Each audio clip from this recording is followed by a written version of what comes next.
Then look no further. Laddie's Bar and Grill has a full bar and kitchen, pool table, and entertainment with great food at affordable prices. You can dine in or carry out by calling us at 304-263-5233. Laddie's is open Monday through Saturdays from 8 a.m. to 3 a.m. and Sundays from 10 a.m. to 3 a.m. We serve breakfast all day long, and our lunch and dinner specials are posted every day on our Facebook page. So stop on in to Laddie's Bar and Grill, located at 107 Lutz Avenue in Martinsburg.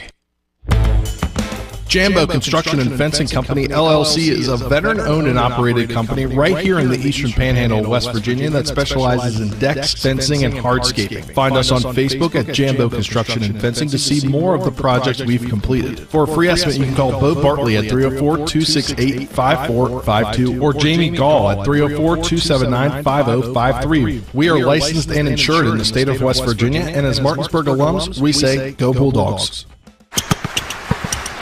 And the streak continues! CMA's Martinsburg dealerships continue to knock out the competition with their competitive pricing, extensive selection, and lifetime powertrain warranty. With over 450 new and used vehicles in stock and on the way, CMA won't leave you waiting on a bench. That's right, CMA's Martinsburg dealerships are once again the most valuable dealers in the area. For the strongest and deepest lineup, visit CMA's Martinsburg dealerships online at martinsburg.cmacars.com today. And good luck to all Panhandle High School student athletes. Hi, Cresha Hornby here. Larry DeMarco, broker of Modern Realty Results, believes he has some of the best real estate agents in the Eastern Panhandle. Agents at Modern Realty Results have years of experience and knowledge of the local real estate market. Agents within the office work as a team to provide quality customer service. We strive to always ensure client satisfaction through handling every transaction with honesty and integrity, all while offering competitive rates. Modern Realty Results is veteran-owned and managed. Please call us at 262-4222, modernrealtyresults.com.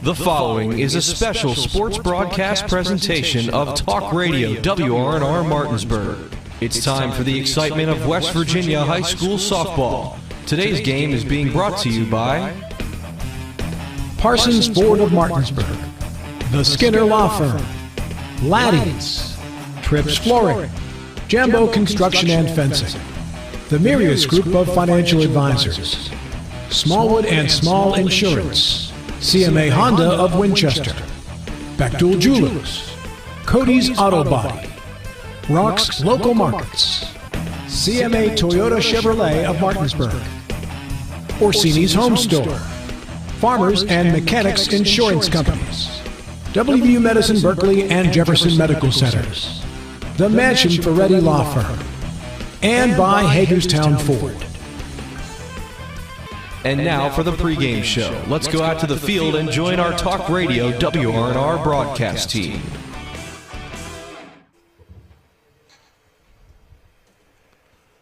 Good evening, everyone, and welcome to Musselman High School Senior Night for softball. So before we get into the pregame show, we're going to turn it over to the PA. Everyone decided to hang out in and make it even hotter for the seniors.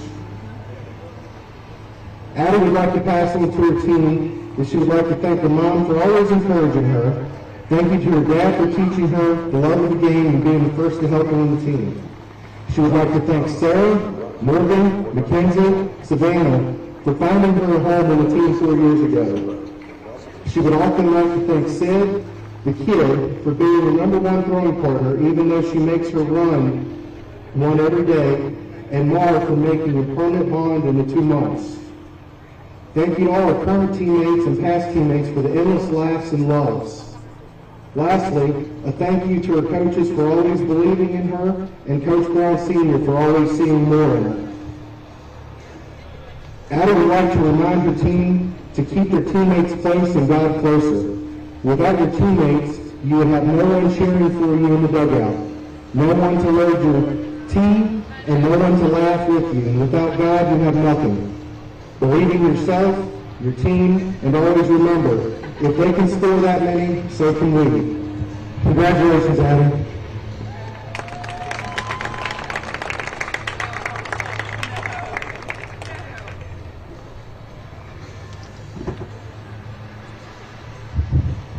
The Musselman Lady Applemen senior class of 2023 would like to also recognize Hedgesville High School seniors.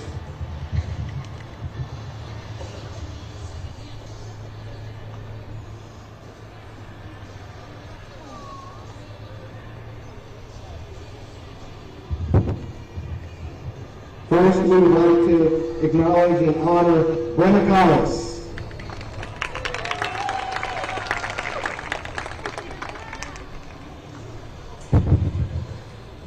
Faith Cooper.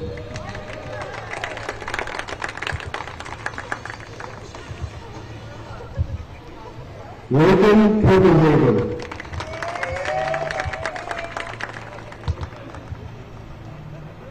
Shirley Darlington.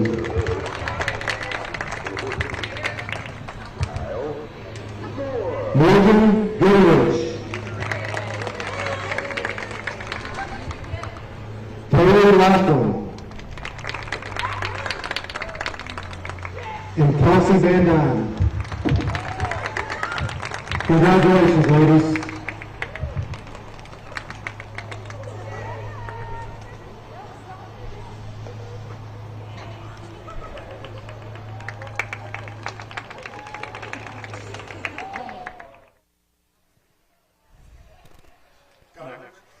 I believe that does it for the senior night festivities. Nick Verzolini and Dylan Bishop here at Musselman. And we just heard the conclusion of senior night. I want to give a shout out to both team seniors before we start our pregame show. Sarah Munson. This is for Musselman. Morgan Bennett. Can't get anyone else home in the inning. Holtz and Addison Miller. And then on the Hedgesville side, you have seniors Lakin Copenhaver, Kaylee Laughlin, Kelsey Van Dyne, Morgan Gutteridge, Shaylee Darlington, and Faith Cooper. So Dylan, it's and Brianna Collis, excuse me. And it's a talented senior class on both sides. Musselman's shown a lot of improvement this year as the year has gone on. They started the year, kind of shaky, but they're 10-14 this season after not a great season last year. And then Hedgesville, this team's had a ton of success. They were sectional champions last year. They battled Jefferson in that regional final. So some talented teams and some talented seniors, and I'm excited just to get to showcase these athletes on TV 10 tonight for the first time this season. Right, yeah, it's nice that we're able to get ourselves out and see each softball team here in the EPAC at least once here live on TV 10, and we get a look at Hedgesville and Musselman tonight. So I think this is going to be a fun matchup. First game that these two teams played was a big-time showcase for the Hedgesville Eagles, a 22-8 victory for Hedgesville in that one. We'll say that 17 of those 22 runs came in the same inning, in the third inning, bottom of the third, in that home game for Hedgesville. So it'd be interesting to see, if you think about it, for the rest of that game, Musselman was able to keep that offense in check. So you say you get maybe a different pitching matchup, and it only takes one inning for things to fall apart sometimes on this level of baseball and softball. But if you can avoid that in this game tonight on your home field, then maybe this makes for a very interesting senior night.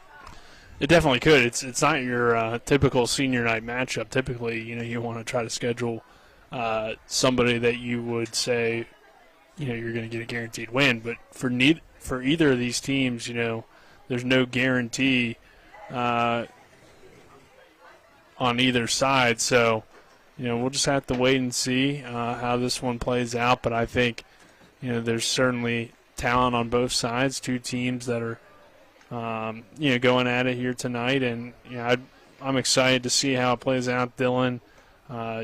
You look at Hedgesville, they kind of got off to a little bit of a slower start than they would have wanted at the beginning of the year. Had that loss to Spring Mills, which kind of jumped out at you as maybe this section was a little bit more wide open. But as of late, it looks like the Eagles are, at least right now, the favorites in the section. But this Musselman team's trying to certainly prove that otherwise. Right, in terms of regional record right now, they both sit at 4-5, both of these teams here tonight. So it's a very crucial game. Spring Mills sitting at 5-6. Spring Mills 11-13 overall. Hedgesville with a much better overall record than these other two teams, with Musselman and Spring Mills sitting at 16-8. And Martinsburg, of course. And Martinsburg. And Musselman sitting at 6-11. So we'll see what sort of game that Hedgesville can have tonight. They're looking at. I want to look at Gracie Brown, freshman for Hedgesville, who was a great volleyball player earlier this year, but she's also a big power hitter for this Eagles team, one of the leaders on this team. 7 home runs so far this year, leading the team. And, of course, also Kaylin Dollar leading the team in batting average at .415. Those numbers courtesy of Max Preps. So I think this is a very dangerous Hedgesville offense that can put up a lot of runs if you're not careful. So to see what Musselman can do to counter that tonight. That was really the story for this team last year. I can remember heading into that Jefferson regional, we felt like Hedgesville, if they were able to obviously, hit the pitching of Jefferson, which was, pretty good last year as well, obviously being state champions. But if they were able to hit them, we felt like maybe they could keep things close, and they did challenge the Cougars in that series. It will be, as you mentioned, Brown will be pitching tonight as well, so we'll get to see both her bat and her pitching, and Munson on the other side for Musselman. But we will take our first 2-minute break here on the Skinner Law Firm Countdown to First Pitch, Injury and Consumer Rights Lawyers. Call 304-245-6613 or go to skinnerfirm.com. And when we return, we'll hear from both teams' head coaches. This is West Virginia High School Softball on Talk Radio, WRNR and TV10. Happiness grows here. Orr's Farm Market. Spring has sprung. Time to head to Orr's Farm Market to find your flowers, veggie plants, bagged mulches, and potting soil. Visit our bakery counter to try our new homemade quiches, pepperoni rolls, and don't forget our pie flavor of the month for April, Boston cream pie. We have West Virginia food products, local coffee, honey, maple syrup, dairy, and meat. We have 25 new Orr's jam and salsa flavors for you to try. Check us out at orrsfarmmarket.com. And remember, Orr's Farm Market, happiness grows here. The Palace Lounge in Martinsburg is the place to be. Join us every night to relax and enjoy football or basketball games featuring either the Martinsburg Bulldogs, Shepherd University Rams, or West Virginia Mountaineers. We will have steak night every Wednesday, trip nights every Thursday, and now taco and margarita nights every Tuesday. You can find us on Facebook or call 304-267-7520. The Palace Lounge is located at 1350 Edwin Miller Boulevard in Martinsburg. Not sure where to go or who to trust with your flooring project? And start with Trips Flooring, proudly serving the area for more than 25 years, specializing in floor sanding and refinishing, along with installation of new flooring, including hardwood, tile, vinyl, laminate, carpet, and the hottest trend in flooring, luxury vinyl tile and luxury vinyl plank. Are you on a budget? Check out their warehouse, cash and carry, or call 304-229-7009 or visit them online at tripsfloorsanding.com. With 4 new car dealerships and 4 used car dealerships in 3 states, Parsons is the largest used car and fastest growing new car dealer in the tri-state area. Take Parsons Ford with huge savings on hundreds of new Fords, financing from 0%, Parsons' goal of financing for all, and Parsons' famous above-market trade-in allowances that help make Parsons #1 for used cars too. See why so many won't buy anywhere but Parsons Ford in Martinsburg. We became #1 by making you #1 first. Parsons. We welcome you back to Musselman High School, getting you set for Hedgesville Musselman EPAC softball action here on TV10 and WRNR TV on YouTube. We're now going to hear from both teams' head coaches. Our coaches' interviews are brought to you by Laddie's Bar and Grill, located at 107 Lutz Avenue in Martinsburg. If you're looking for some 170 Lutz Avenue in Martinsburg, if you're looking for some fun nightlife and great food at affordable prices, then dine in at Laddie's or carry out by calling them at 304-263-5233. We'll start with the head coach of the Hedgesville Eagles, Matt Fort, and then we'll hear from Coach Brown of the Musselman Applemen.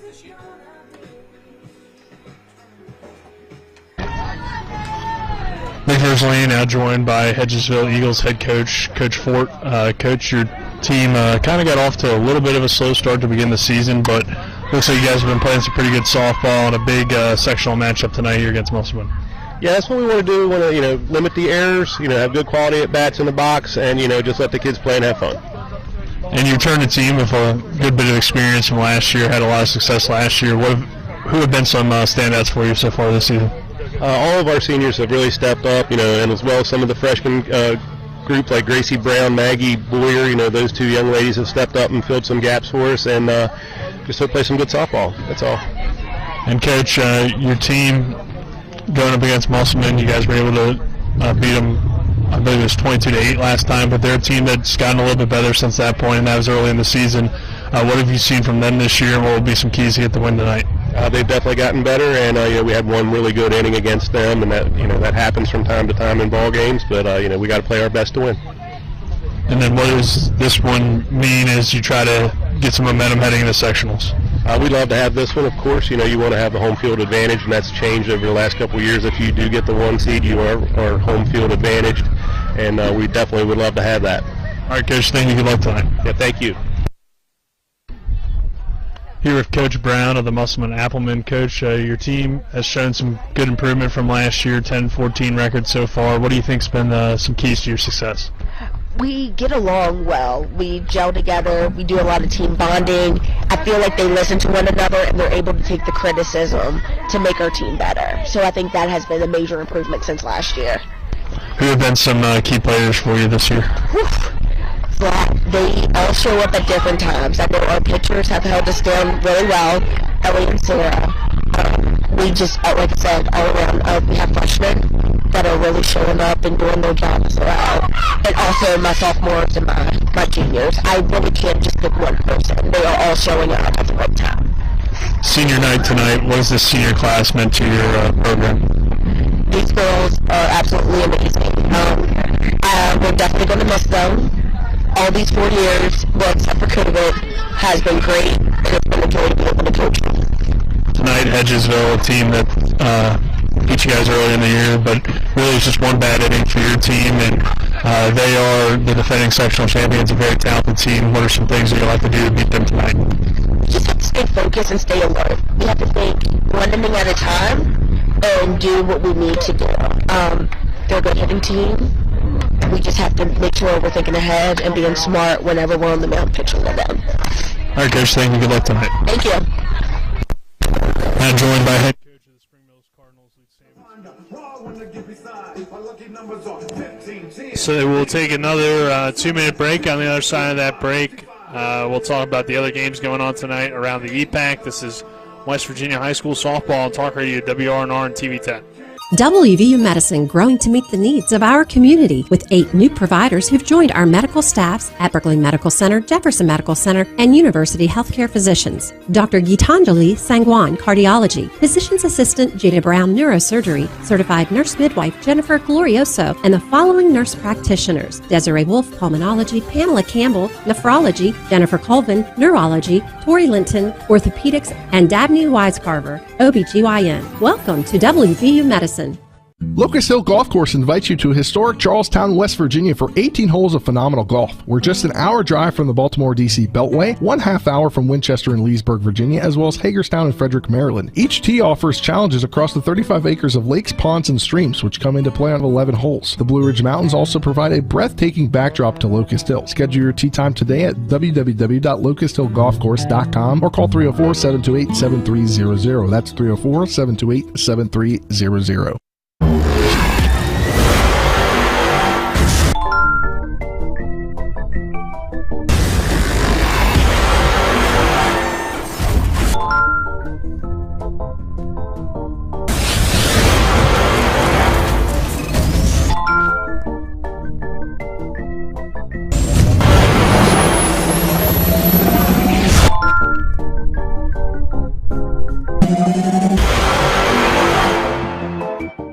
With 4 new car dealerships and 4 used car dealerships in 3 states, Parsons is the largest used car and fastest growing new car dealer in the tri-state area. Take Parsons Ford with huge savings on hundreds of new Fords, financing from 0%, Parsons' goal of financing for all, and Parsons' famous above-market trade-in allowances that help make Parsons #1 for used cars too. See why so many won't buy anywhere but Parsons Ford in Martinsburg. We became #1 by making you #1 first. Parsons. We welcome you back to Musselman High School. Continue to get you set for this EPAC sectional matchup between the Hedgesville Eagles and the Musselman Applemen. Nick Verzolini alongside me, Dylan Bishop.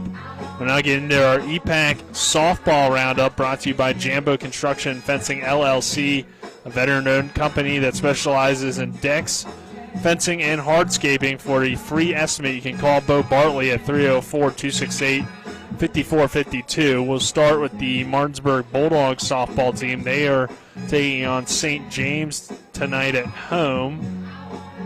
They're in action against St. James, looking for that first win of the season. Of course, we have the game here between Musselman and Hedgesville. The Spring Mills Cardinals are off tonight, but will take on Clear Spring tomorrow before taking on St. James on Saturday. Probably only get one of those games in with the weather. And then Washington softball. Trying to find it here. While you're looking for that, Nick, I just want to mention that something interesting for this matchup is that this is the second of 3 straight days with a game for Hedgesville, whereas Musselman hasn't played since Friday. I think that's very interesting in terms of scheduling. Yeah, Washington is off tonight. They played James Wood last night. I don't have a 7-5 win for the Patriots last night. Jefferson, I believe, is off tonight as well. Their last game was on Tuesday, a 10-2 win over Musselman. Now, I talked about this on the Sports Mix, Dylan. You look at the scores for Jefferson in the EPAC, and they're pretty much run-rolling everybody. They just run-rolled a Hedgesville team. They beat Martinsburg 18-1. They are beating up on most teams. So while an 8-run loss usually looks bad, an 8-run loss to Jefferson's pretty good.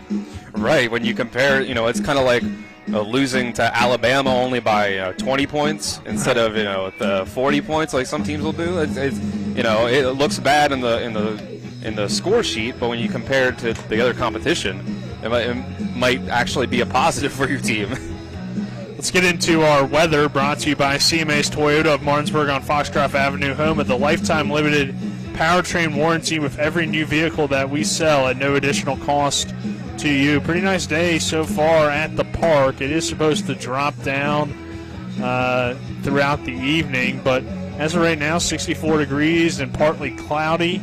We'll drop down to the 50s here tonight. So overall, Dylan, it's a nice night for softball. There's some rain potentially in the that was it for later this evening. So really tomorrow morning we'll have rain. But today looks like we'll be good, and looks like a good day for some softball action. Yeah, I got some clouds in the sky that don't look like the friendliest clouds in the world, but that's for tomorrow. Right. It looks like they're going to hold off for a while. They're just looking menacingly at us for a little bit. I think that's all. So, yeah, it should be a good day for some softball. Looking forward to this one. Looks like teams are having fun out there. I saw the Hedgesville players in their dugout, weirdest thing I've ever seen, doing Cotton Eye Joe dance to this Green Day. Doing it to the Green Day song that is currently true, playing yeah. over the loudspeakers. That's a little bit different, but I mean, hey, the softball players, they tend to have a lot of fun, and that's one of the, not that baseball doesn't, but it seems like they are, I guess, a little bit more loose than the baseball teams occasionally. But let's go ahead and take another 2-minute break. On the other side of that break, we'll give you the starting lineups as we continue to get you set for first pitch between Musselman and Hedgesville. This is EPAC Softball TV 10 and WRNR TV on YouTube. There's a local family moving in our territory. What do you want from me? Taste it. It's really good.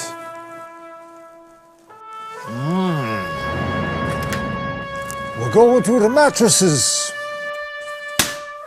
It's not personal. It's strictly business. Leave the guns. Take the pizza. Rock's, now serving hot, fresh pizza to die for. Ow, that really hurt. My kids, you know I want the best for you, don't you? We need to have a conversation. End-of-life planning is no one's favorite discussion, but the relief of having everything in place when the hour of need arrives is a gift. Give it to your family. Plan ahead with us. Brown Funeral Homes, a leading provider of cremations, invites you to explore the many flexible options of cremation. From environmental considerations to the benefit of greatly reduced cost, it may be the perfect answer for your family. Online at brownfuneralhomeswv.com. Brown Funeral Homes, here for you.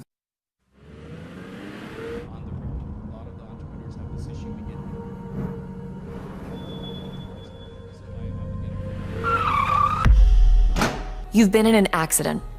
A distracted driver put texting over safety. Your injuries, loss of income, and medical bills can last a long time, even a lifetime. Our job is to try and secure justice that will protect you and your family for the rest of your life. Mansion Ferretti, when you need justice. Providing reliable protection since 1877, we are Farmers and Mechanics Insurance Companies. From small beginnings and over a century later, we maintain our dedication to our policyholders to provide dependable insurance protection and excellent customer service. Protecting everything from your home to your business has never been easier. Our team is here to ensure that you, your family, and your assets are taken care of. We enjoy giving back and doing our part to keep Martinsburg a great place to be. We welcome you back to Musselman High School as we get you set for Hedgesville Musselman EPAC softball action. Nick Verzolini alongside me is Dylan Cooper, batting 6th, the second baseman number 12, Guttridge batting 7th, the first baseman number 15, Darlington batting 8th, the right fielder number 11, Cooper batting 9th, the third baseman number 4, Laughlin. For the Musselman Applemen, leading off and playing shortstop will be number 4, the shortstop Lydia McClintock batting second. The pitcher, number 1, Sarah Munson batting third. Number 3, the second baseman Ellie Salone batting fourth. The senior designated player, number 11, Addie Miller batting fifth. The right fielder, number 6, Marissa Washer batting sixth. The center fielder, number 9, Mackenzie Shaneholtz batting 7th. The first baseman, number 13, Kaylee Newland batting 8th. The catcher, number 8, Lacey Slick, and batting 9th, the third baseman, number 2, Sydney Elwanger, and then playing left field, number 7, Morgan Bennett. So, Dylan, we got some time here before starting lineups. I believe they already did the anthem, so we're just kind of waiting for first pitch. But what are you looking forward to about this matchup? As we said, it's an important one. A win tonight in Hedgesville, I believe, can lock up the 1 seed in the section. Well, I think it's really going to be the pitching for both teams. In this one, like you said, the first time these two teams matched up, it was 22-8, which looks, pretty bad on the scorebook for Musselman. But 17 of those 22 runs came in the same inning. So you can say, you get rid of that one big inning from your pitching, and perhaps this can be a much, much more competitive game. And the other side, Hedgesville as well, they score a lot of runs, but they also give up a lot of runs. So it's going to be a matter of which team can really have the better pitchers on the mound tonight, which you can say that about a lot of games, but I think this is going to be really the case for this one especially. Anything in particular you think, I guess, that these two teams do well or things that they've struggled with? I mean, you mentioned a lot about the Hedgesville runs and their ability offensively. We talked a lot about that. But what about on the Musselman side, I guess, more so? What are some things you think they could do a little bit better just throughout the season? Well, I think a lot of times when a team struggles on this level of baseball or softball, it's a lot of times it's fundamentals, it's errors, it's fielding, defense more a lot of times than others. You might have a pitcher who is doing pretty well up on the mound, pitching to contact. But then, the ball goes out to their fielders, and you get some errors that will allow the runners to advance. So I think that might be the key for Musselman, really, is to make sure that you limit the errors, because that can be something. You let Hedgesville, with this kind of offense, get things going, give them extra free bases, then that you're really going to cause yourself a problem. All right, we're going to take a 2-minute break. On the other side of that break, we will have the first pitch. This is West Virginia High School softball on TV 10 and WRNR TV on YouTube. Jambo Construction and Fencing Company, LLC is a veteran-owned and operated company right here in the Eastern Panhandle, West Virginia that specializes in decks, fencing, and hardscaping. Find us on Facebook at Jambo Construction and Fencing to see more of the projects we've completed. For a free estimate, you can call Bo Bartley at 304-268-5452 or Jamie Gall at 304-279-5053. We are licensed and insured in the state of West Virginia, and as Martinsburg alums, we say, go Bulldogs. With 4 new car dealerships and 4 used car dealerships in 3 states, Parsons is the largest used car and fastest growing new car dealer in the tri-state area. Take Parsons Ford with huge savings on hundreds of new Fords, financing from 0%, Parsons' goal of financing for all, and Parsons' famous above-market trade-in allowances that help make Parsons #1 for used cars too. See why so many won't buy anywhere but Parsons Ford in Martinsburg. We became #1 by making you #1 first. Parsons. Before the invitations and the dress, the flowers, cake, candles, or vows, there was an answer to a question proposed with a ring. Bechtel Jewelers knows that an important part of your wedding happens before the I-dos. We're a diamond store with an engagement and bridal jewelry selection that's both exciting and accessible. On the big day, there's everything else, and there's the ring. Make sure you get this one right at Bechtel Jewelers in Inwood. You can play, work, and explore without joint pain. Whether it's a strain, sprain, or fracture, WVU Medicine, Orthopedics, and Sports Medicine can help you live without joint pain. Our expert team of surgeons offer the exceptional care you expect for the injuries you don't, specializing in joint replacement, sports and traumatic injuries, hip and knee disorders, foot and ankle surgery, hand and wrist surgery, and shoulder reconstruction. Call 304-725-BONE today to learn how you can live without joint pain. Musselman High School.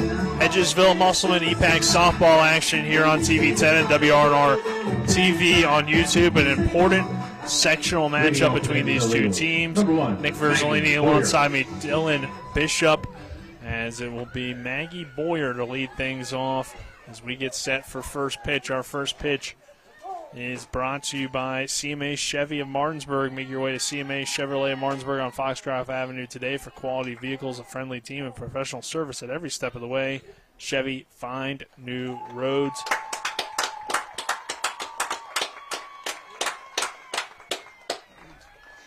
Looks like we're going to have a substitution after the first pitch. Shane Holtz playing injured, so they let her get the start, but then sub her out immediately there in center field. That's a nice gesture for one senior night. Always like to see stuff like that. So who do we have taking over in center field now becomes our question. But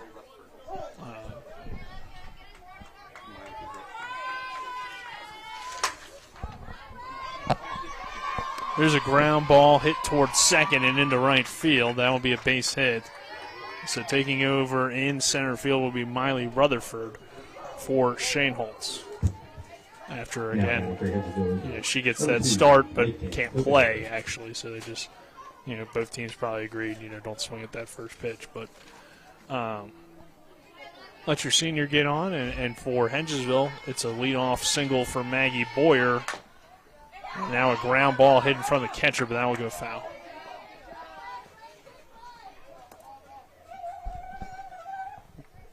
So immediately a runner on base for Hedgesville. Let's see what they're able to do with it. Be a big thing for them to capitalize on early base running, get themselves an early lead, set the tone for the night.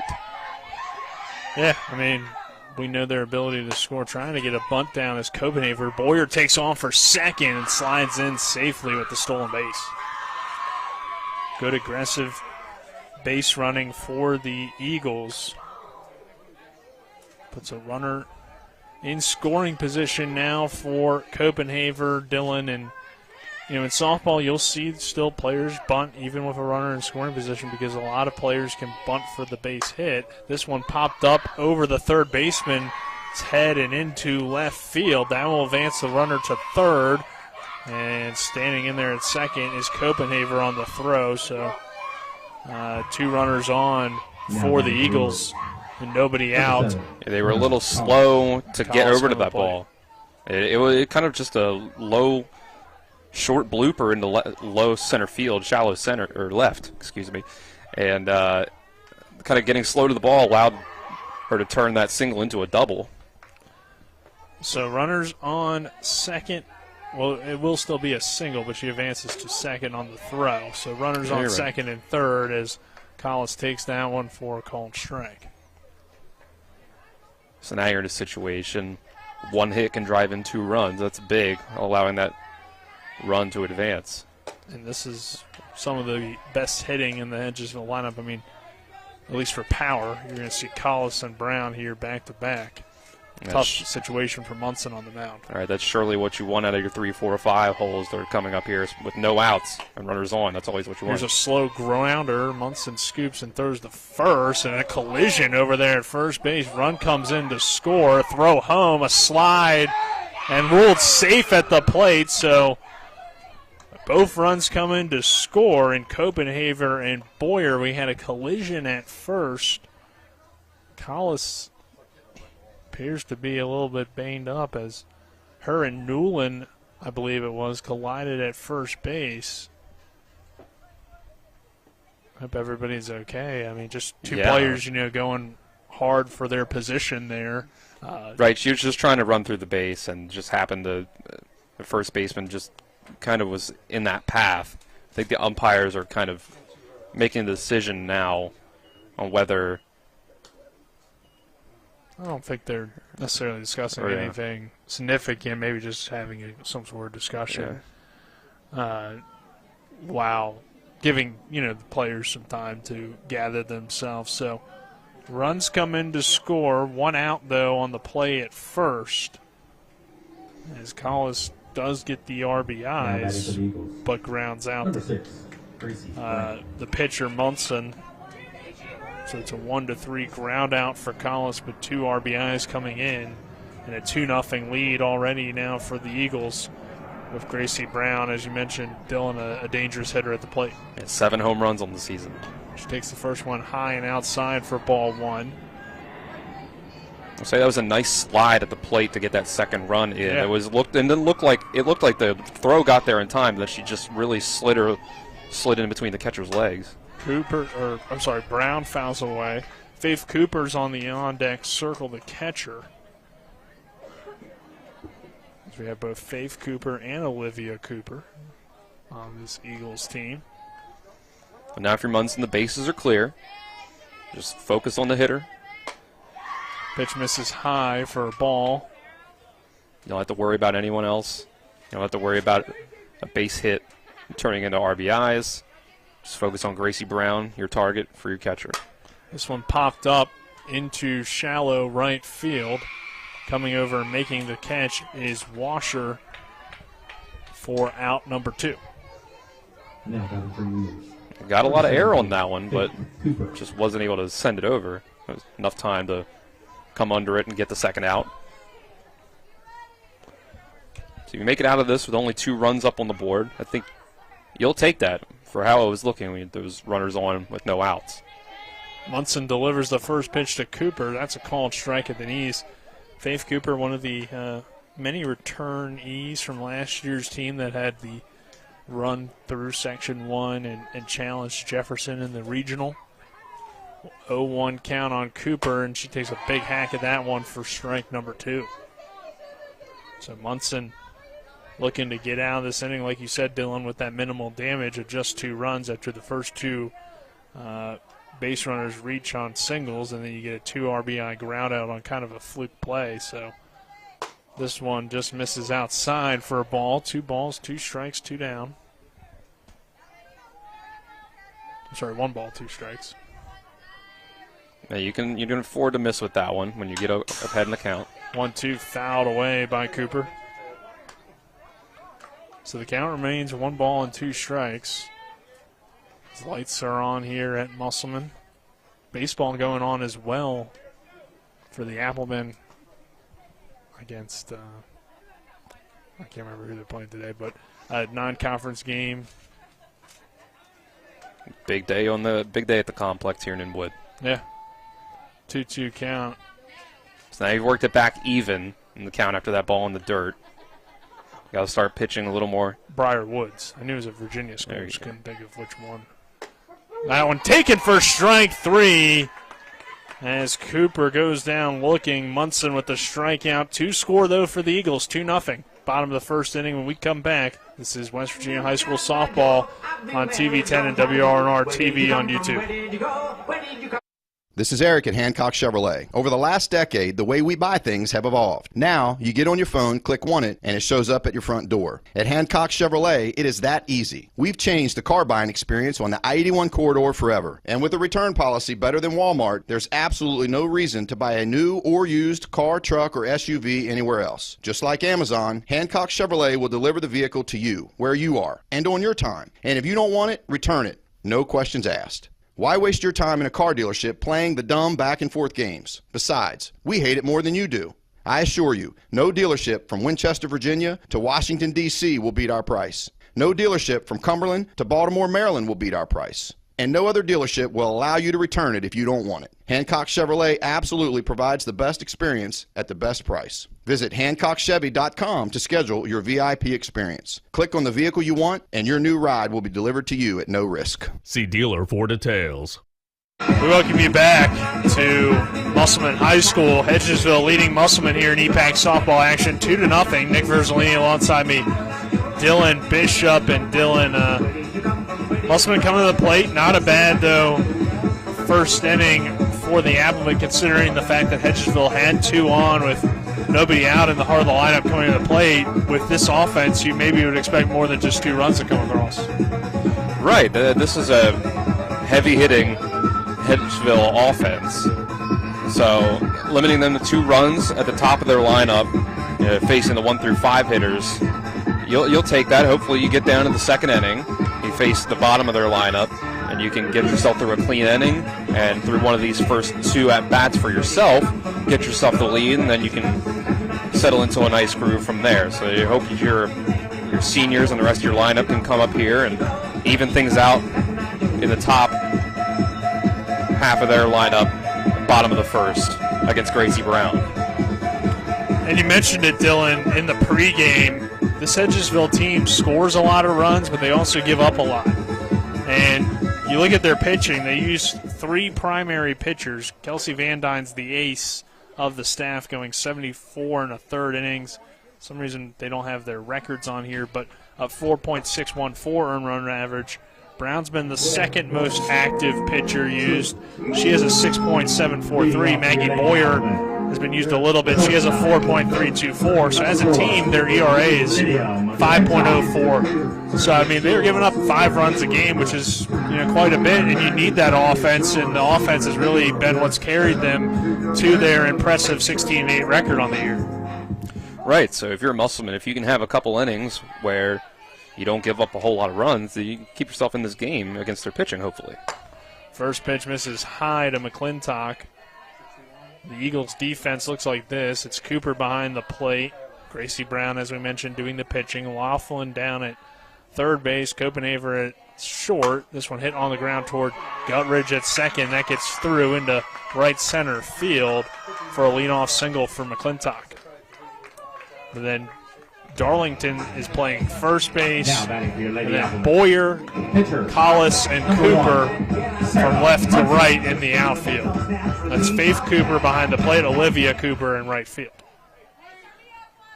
And that will bring Munson to the plate with a runner on first base. She sends a chopper toward short, could be 2. Throw to second in time to throw to first.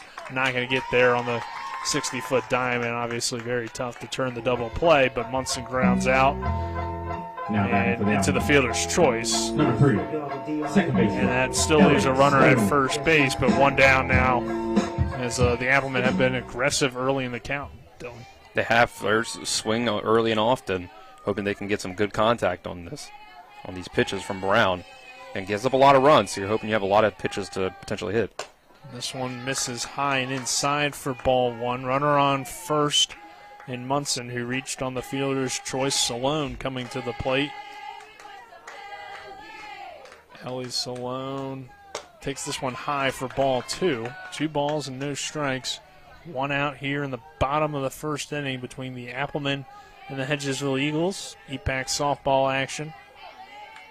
The next pitch misses high for ball 3. Sloan playing second base. She sits in on a 3-0 count with 1 down and a runner on first. Hitters count. And misses low for ball 4, so it's runners on first and second for the Applemen. Batty Miller coming to the plate.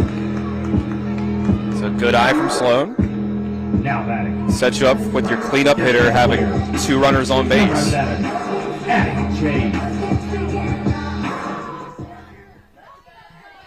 You look at the... Well, unfortunately, I don't have access to the Musselman stats, but this one misses low for a ball.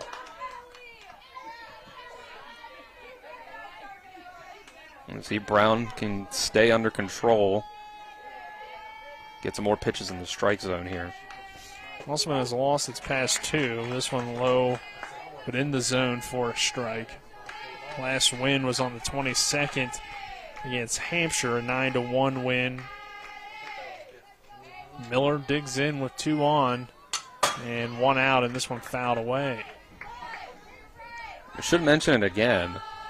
It'll be a different kind of strategy for Hedgesville compared to Musselman here tonight, because Musselman last played on Friday, whereas Hedgesville played last night, and they're going to play tomorrow, assuming weather holds up. They might end up playing on Saturday, but that's what they have scheduled. They have a game scheduled against Morgantown tomorrow, but that can lead to different strategies with the pitching, and a lot of your different kind of lineups. How many pitches is Gracie Brown going to get tonight versus? Do you want to use her again coming up soon? Yeah, I mean, softball is a lot different than baseball. You can throw a lot more pitches. I mean, like I said, this one hit on the ground. Back to Brown. She'll throw to first in time for out number 2. Both runners advance to second and third. But like I said, when talking about the Hedgesville pitching, I mean, Van Dyne's thrown 74 and a third. Nobody in baseball, in high school baseball, is anywhere close to 74 and a third. So, you're only using 3 pitchers. Yes, it definitely plays a factor, but, usually your pitchers are really just eating up innings at the high school level. In softball, depending on the team, of course. I mean, some teams probably do have, those loaded staffs, but even when you get to the college level, 3, 4, maybe 5 pitchers at the max you're going to see on a softball team. It's just kind of what makes the sport a lot different from baseball is that one is taken high for a ball. 1-1 count here on Washer.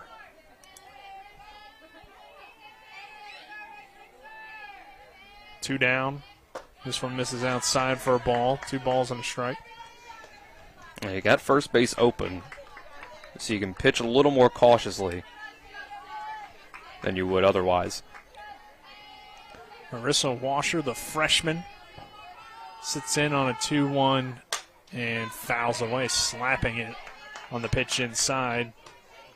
Applemen wearing their home green uniforms, the black pants, and white and green sleeves, and then Hedgesville in the gold uniforms with the blue letters, blue numbers across the chest, white pants, and that one misses low and inside for a ball. Applemen trailing Hedgesville 2-0, but a chance to tie things up with 2 in scoring position. This would be big to get out of this inning with no runs given up on the board. Try to get your offense back up. Extend your lead out. Full count pitch. Fouled away and out of play with 2 down here in the inning and a 3-2 count. This is a good at-bat from Washer, Dylan. It is. Fighting it off. Having a good eye at the plate. Again, for Brown, first base is open without giving up a run. So see the 3-2 hit right to the first baseman, Darlington. She struggles with it initially off her glove and then tags first in time for the final out of the inning. So Musselman threatens, but no damage done. We'll head to the second.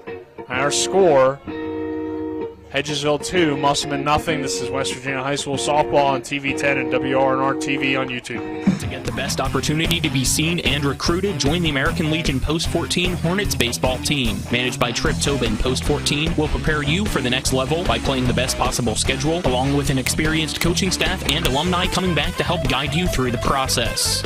Brings up Camion Gonzalez with runners on the corners. Runner from first going, and it's a fair ball down the third base line by Gonzalez. That's going to allow one to score. The Berkeley Post 14 Hornets are the premier Legion baseball team in the area. Looking for some nightlife? Then look no further. Laddie's Bar and Grill has a full bar and kitchen, pool table, and entertainment with great food at affordable prices. You can dine in or carry out by calling us at 304-263-5233. Laddie's is open Monday through Saturdays from 8 a.m. to 3 a.m. and Sundays from 10 a.m. to 3 a.m. We serve breakfast all day long, and our lunch and dinner specials are posted every day on our Facebook page. So stop on in to Laddie's Bar and Grill, located at 107 Lutz Avenue in Martinsburg. We welcome you back to Musselman. 2-0 Hedgesville on top of Musselman. Nick Verzolino alongside me, Dylan Bishop. Kyle McLaughlin's our cameraman tonight. And back in the studio is Spencer Dupuis. Dylan mixing things up tonight for the softball crew.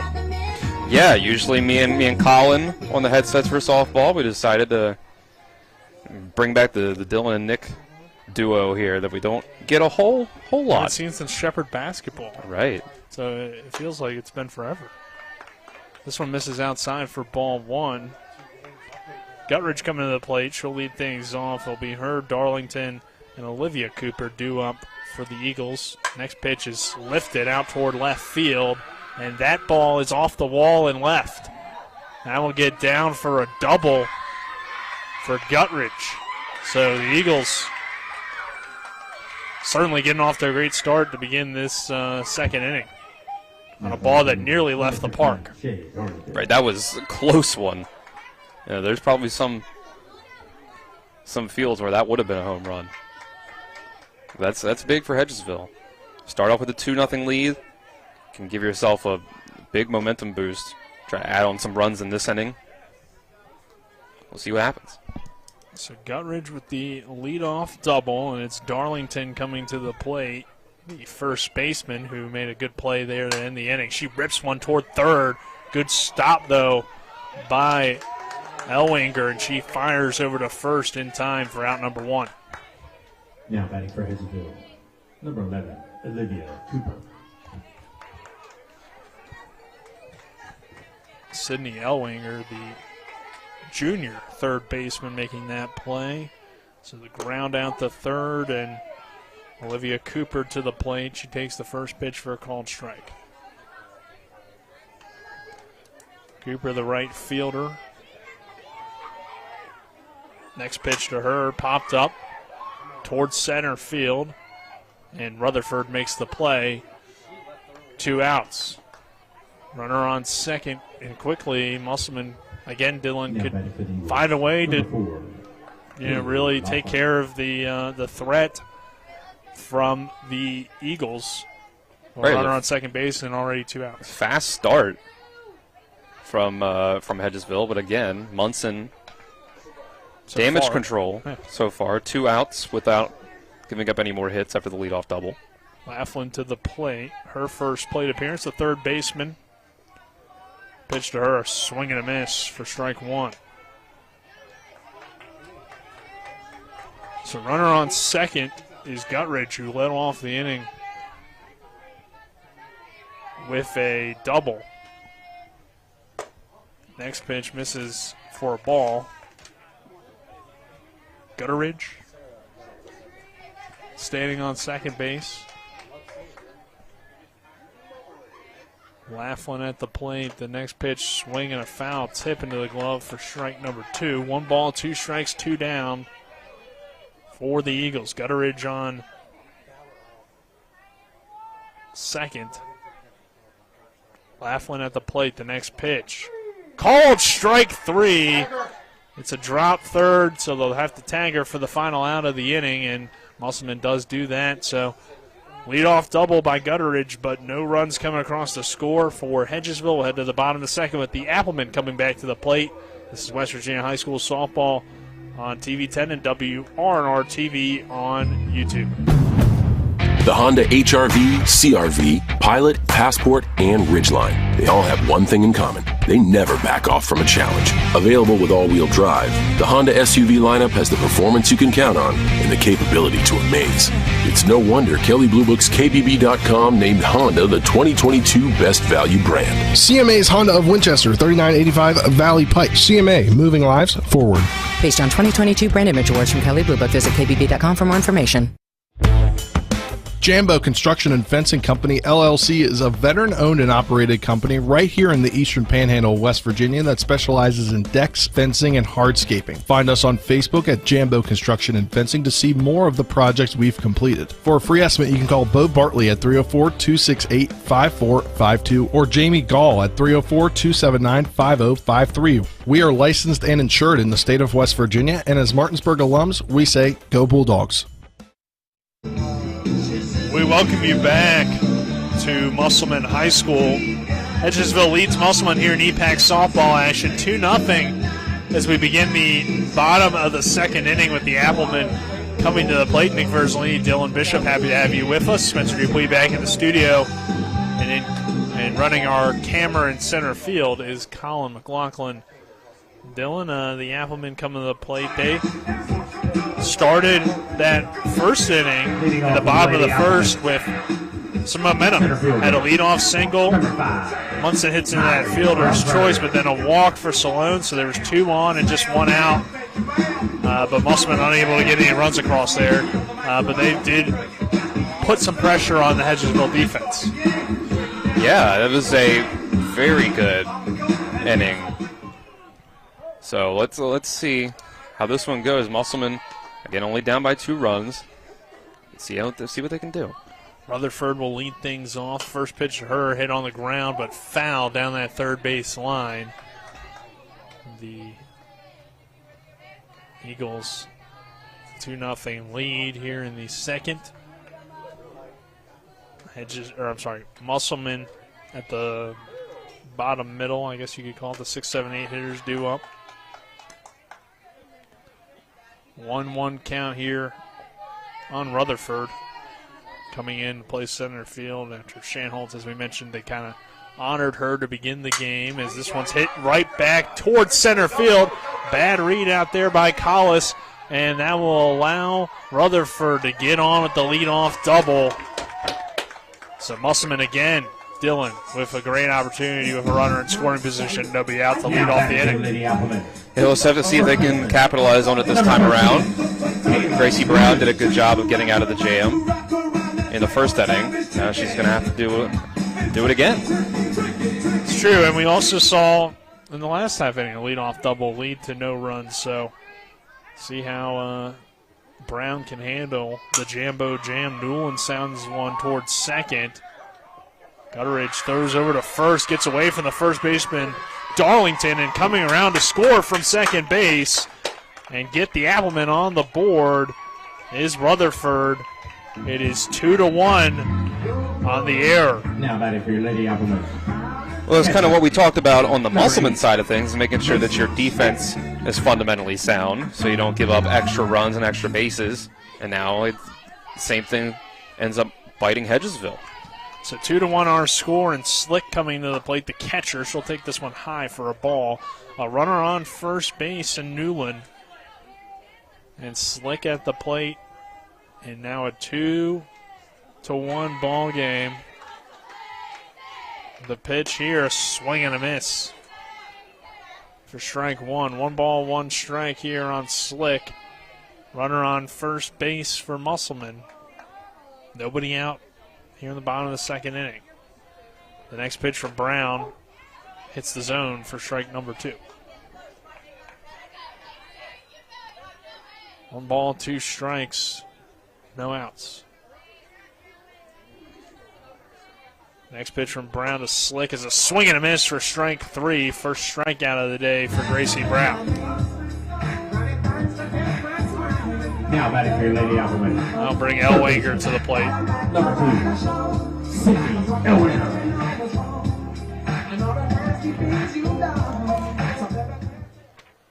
Elwanger, the junior, playing third base here tonight. 1 out in the inning. She lays down a bunt. Doesn't get it down, though, and misses for strike 1. And she tried to pitch, just kind of came in low. She didn't pull the bat back around. Trying to get that run into scoring position. Try to tie the game up.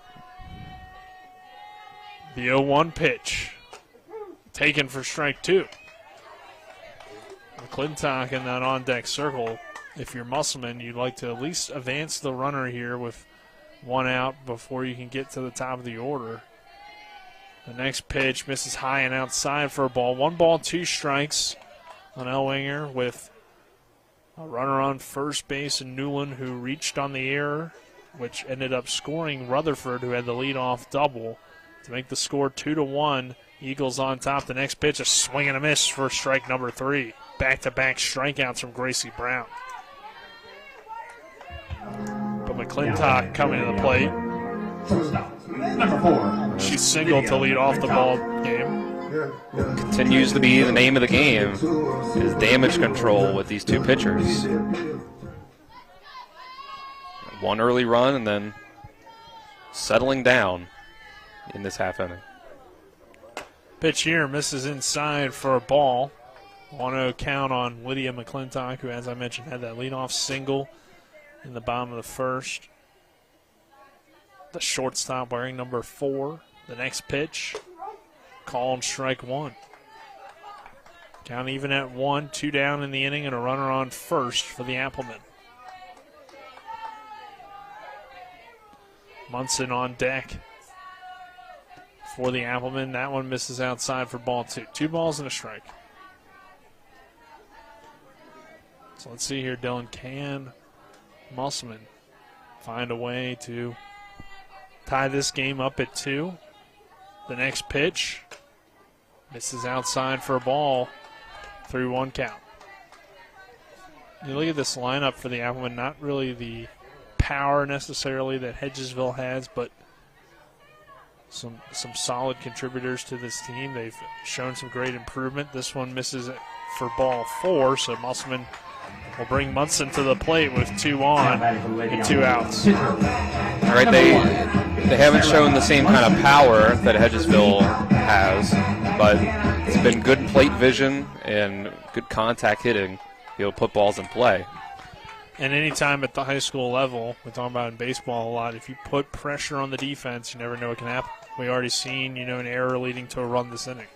So if you just put the ball in play, it's usually going to benefit you. Right. Easier said than done, but still. 1-0 count here on Munson as that pitch misses high for ball 2. Looks like Brown has kind of lost a little bit of her control that she seemed to get when she was able to get back-to-back strikeouts, falling behind here, 2 balls and no strikes after giving up the walk. Here's Munson now swinging a chopper towards short. Copenhaver picks it up, but will have no play as she struggled to get it out of the glove. And the bases are now loaded for the Musselman Applemen with Salone coming to the plate. Let's go, Pumpkin. All right, 3, let's go. Now batting. So Munson will reach on the either single or error, depending on how you want to roll it, as it could have been a close play at first either way, but bases are loaded for the Applemen. The pitch to Salone is a strike at the knees. And we've talked, this has been the story of the first 2 innings is damage control. Can you really limit it? Keep yourself the lead. Next pitch fouled away. 0-2 count here on Salone. And you're 1 strike away from doing it. Yeah. They did rule that an error on the shortstop, Copenhaver. It looked like she could have gotten at least 1 force out there. Here's a ground ball hit toward third. Laughlin comes up and throws to first in time for out. No, they ruled her safe as the runner the first baseman, Darlington, did not have her foot on the bag, I don't believe. And that allows a run to score and tie this game at 2. 2 of them coming across for the Applemen to make it 3-2 Musselman. And that's what we talked about, Dylan. Just a little mistake there.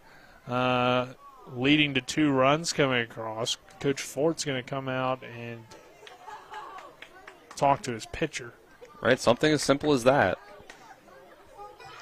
Remember, it's talked a lot about Gracie Brown being a big contributor, but it's still a freshman up there. So I'm going to go out there at the mound visit, make sure she's able to keep her composure.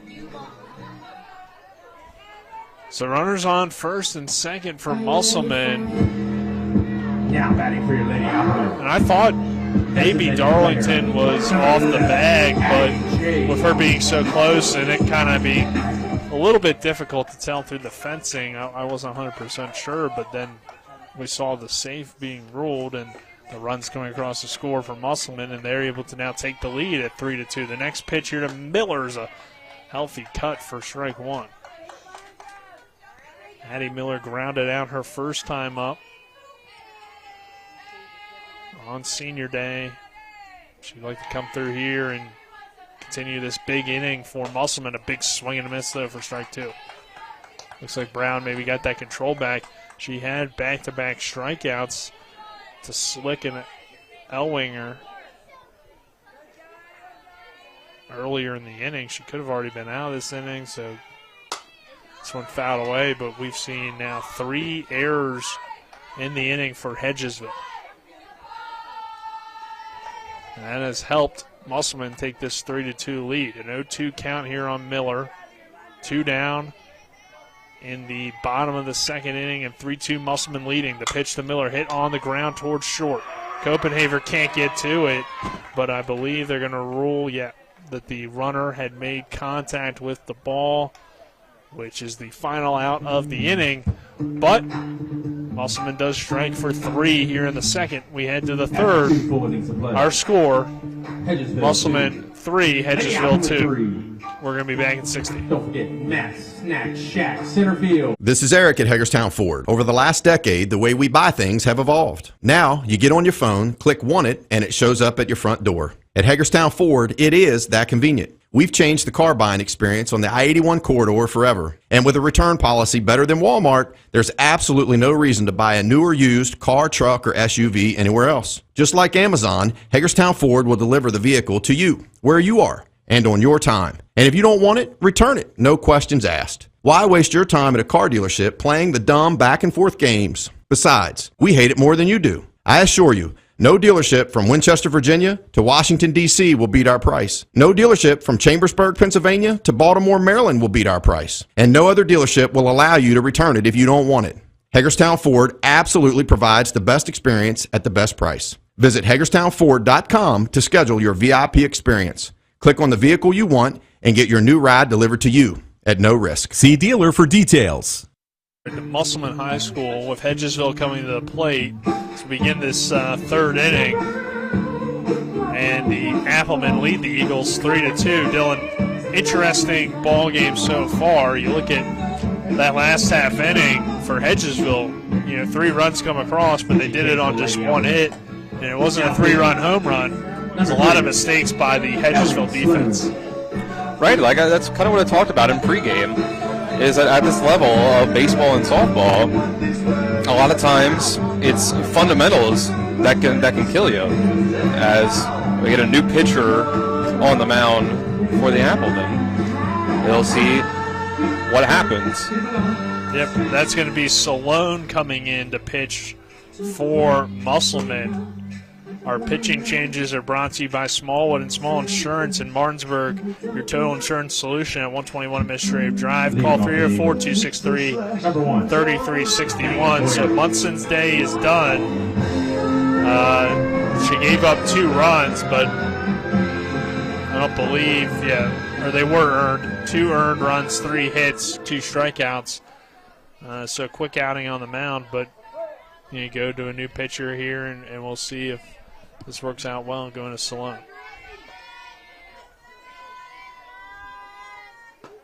And that pitch misses low for ball 1. In terms of other defensive changes, Munson will play second.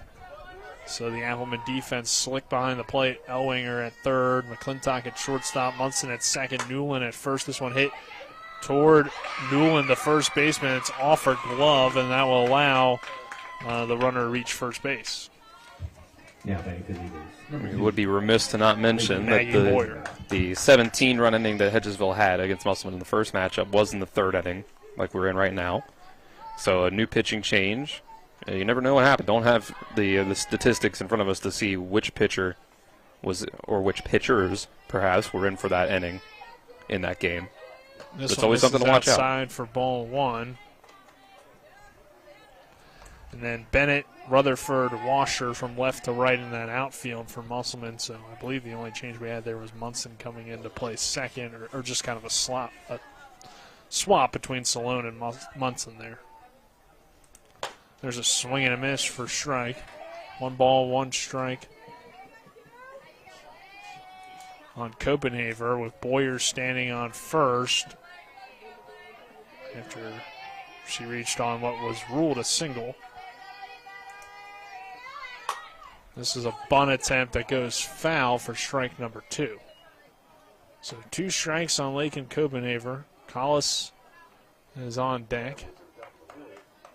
She had that collision down there at first earlier between her and Newland, which helped 2 runs coming across the score for Hedgesville in that first inning. 3-2 our score.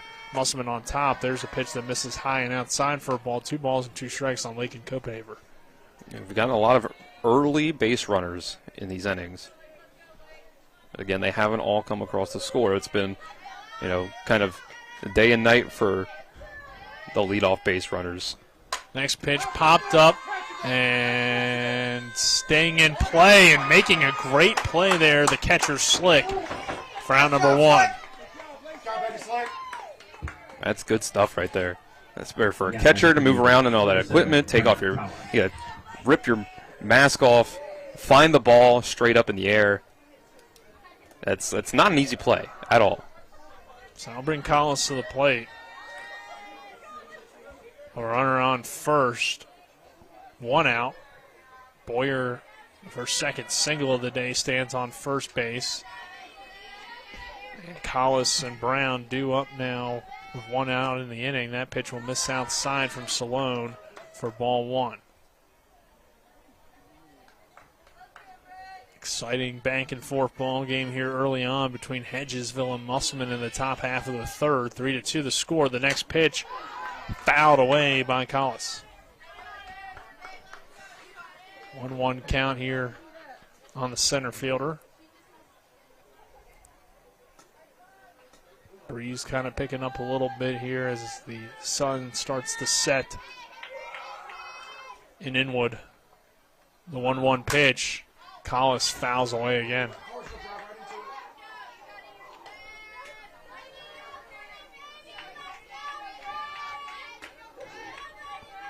One ball, 2 strikes, 1 out.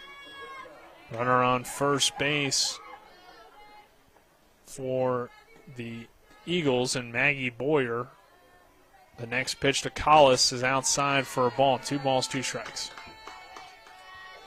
Good at bat here from Collis. Salone just came into the ball game. You try to make her throw a lot of pitches, Dylan, and see a lot of pitches as well. Right, yeah, new pitcher. Get that pitch count up. Be patient at the plate.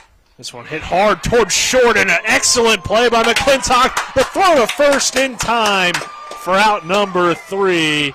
And the Applemen now have the momentum, and they'll come to the plate for the bottom of the third. This is West Virginia High School softball on TV 10 and WRNR TV on YouTube. Before the invitations and the dress, the flowers, cake, candles, or vows, there was an answer to a question proposed with a ring.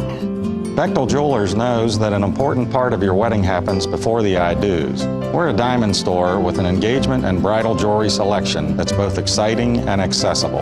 On the big day, there's everything else, and there's the ring. Make sure you get this one right at Bechtel Jewelers in Inwood. The Honda HR-V, CR-V, Pilot, Passport, and Ridgeline. They all have one thing in common. They never back off from a challenge. Available with all-wheel drive, the Honda SUV lineup has the performance you can count on and the capability to amaze. It's no wonder Kelley Blue Book's KBB.com named Honda the 2022 Best Value brand. CMA's Honda of Winchester, 3985 Valley Pike. CMA, moving lives forward. Based on 2022 brand image awards from Kelley Blue Book, visit KBB.com for more information. We're back here at Musselman High School with the Applemen leading the Hedgesville Eagles 3-2. Nick Verzolini alongside me, Dylan Bishop. Kyle McLaughlin, our cameraman, back in the studio, Spencer Dupuis. Musselman on top 3-2 over Hedgesville. And Dylan, the excitement continues there. A great defensive play to end the inning by McClintock. She just snagged that line drive and then threw back to first in time for the double play. And you can tell Musselman's fired up. I mean, they know they're sitting at 10-14. Hedgesville, like I said, they beat them 22-8. One bad inning or not, I mean, that still was the final score. So, I mean, this Musselman team, though, has gotten a lot better throughout the year, and they would love this win, especially as we get closer to sectional play. Absolutely. Senior night and avenging a loss like that, double whammy.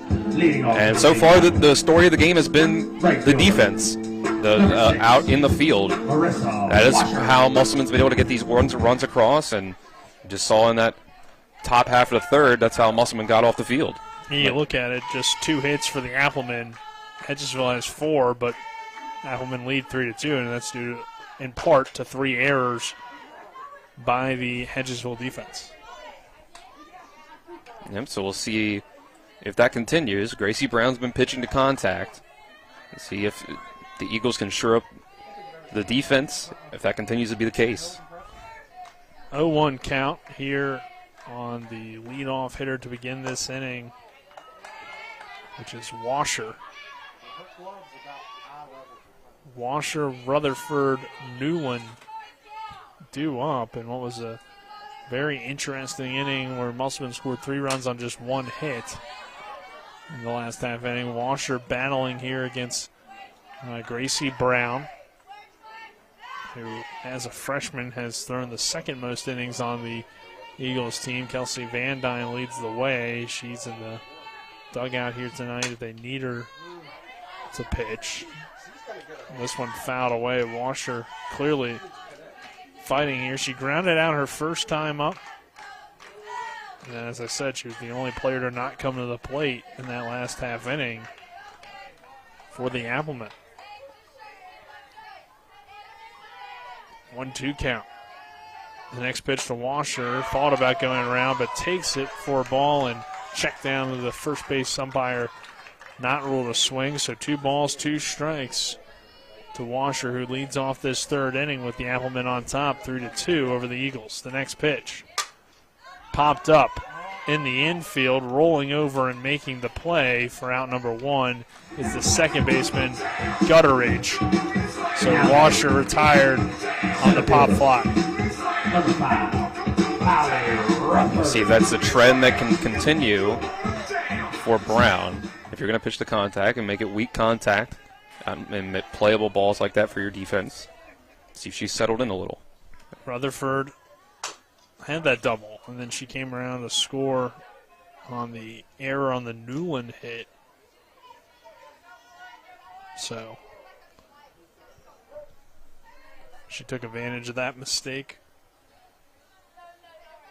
A 1 count on her here with 1 down.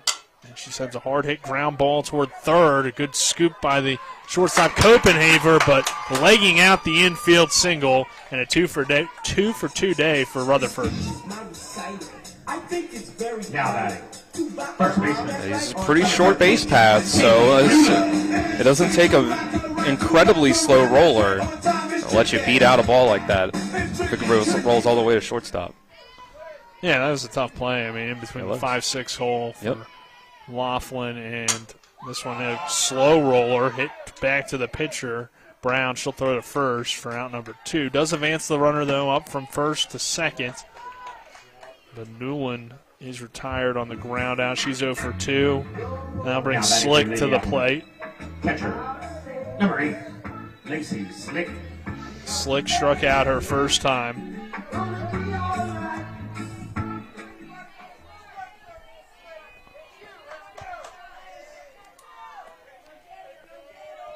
Two down, though, but a runner in scoring position for Musselman. The next pitch, the Slick, called strike number one.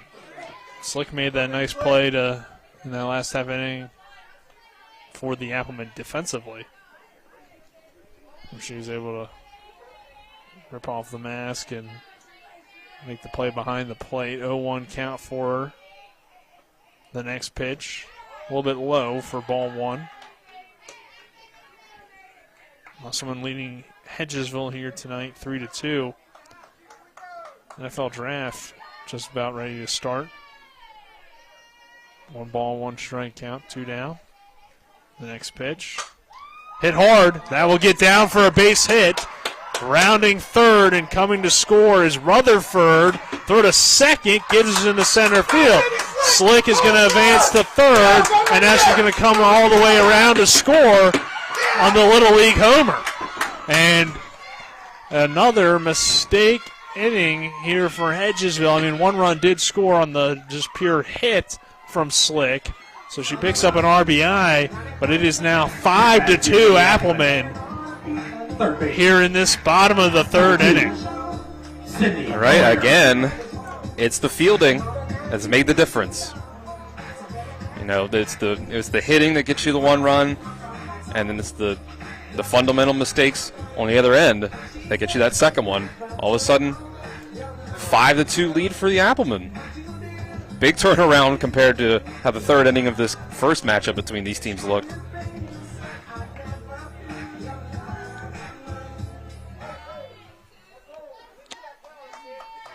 So an RBI single for Slick, but then she advances all the way around to score with the error by the Eagles defense. And the first pitch runs in on Elwinger, and she gets out of the way for ball one. So Musselman taking a 5-2 lead in this third inning, capitalizing on the fourth Hedgesville error of the ball game. But now the Applemen have 4 hits to go along with those 4 errors for the Eagles.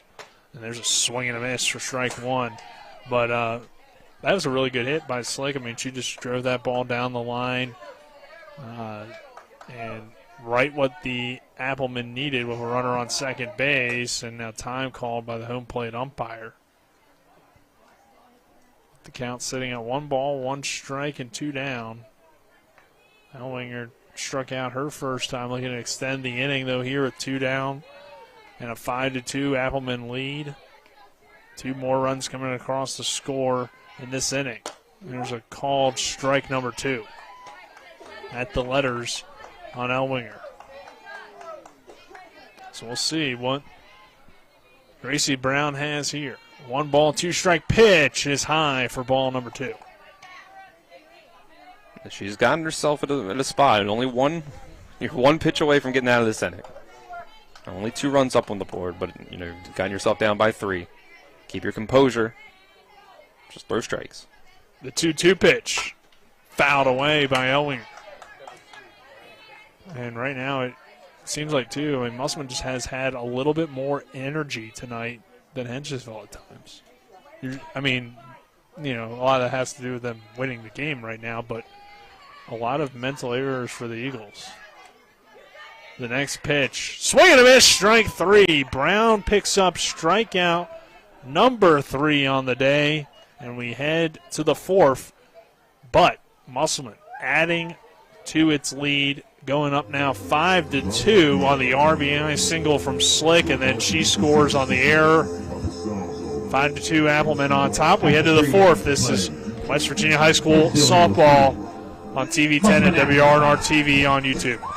With 4 new car dealerships and 4 used car dealerships in 3 states, Parsons is the largest used car and fastest growing new car dealer in the tri-state area. Take Parsons Ford with huge savings on hundreds of new Fords, financing from 0%. Parsons' goal of financing for all. And Parsons' famous above-market trade-in allowances that help make Parsons #1 for used cars, too. See why so many won't buy anywhere but Parsons Ford in Martinsburg. We became #1 by making you #1 first. Parsons. Looking for some nightlife? Then look no further. Laddie's Bar and Grill has a full bar and kitchen, pool table, and entertainment with great food at affordable prices. You can dine in or carry out by calling us at 304-263-5233. Laddie's is open Monday through Saturdays from 8 a.m. to 3 a.m. and Sundays from 10 a.m. to 3 a.m. We serve breakfast all day long, and our lunch and dinner specials are posted every day on our Facebook page. So stop on in to Laddie's Bar and Grill, located at 107 Lutz Avenue in Martinsburg. We welcome you back to Musselman High School with the Applemen leading the Hedgesville Eagles 5-2 in what would be a little bit of an upset, Dylan. I mean, we know Musselman's gotten better, but still, you look at Hedgesville's overall resume, they've been a pretty consistent team as of late, but trailing 5-2 here in this 4th inning. Part of it due to the Hedgesville defense, part of it due to the fact that Musselman's just continuously, put some pressure on the Eagles defense, and that helps a lot. And Salone staying in to pitch for the Applemen with them on top by 3. The next pitch is high for ball 1 here to Hedgesville's Gracie Brown. Talked about her home run power. She's done a decent job on the mound, or in the circle here tonight. 3 innings, 4 hits, 5 runs, but only 1 earned. 3 strikeouts. There's a big swing and a miss, though, for strike 1. 1 ball, 1 strike here on Brown, who's 0 for 1 today with a fly out to right field. It's a big opportunity in this inning. After you've extended your lead, get yourself a clean inning, up to bat with a 3-run lead. When you put up 3 runs and 2 runs in your 2 previous at-bats, you start to feel really good about yourself trying to extend this lead. Gracie Brown, you've gotten her pitch count up. It's senior night for Musselman as well. A big swing and a foul tip for strike 2. Brown's pitch total sitting at 64. The 2-2. Slapped foul and out of play.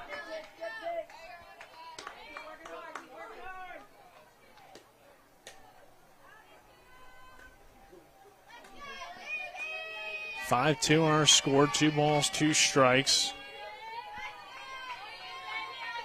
Brown at the plate. The pitch.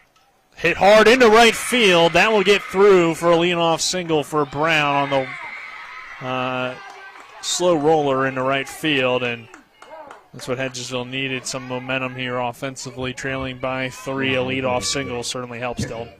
Number 17, Faith Cooper. I'll bring Faith Cooper to the plate.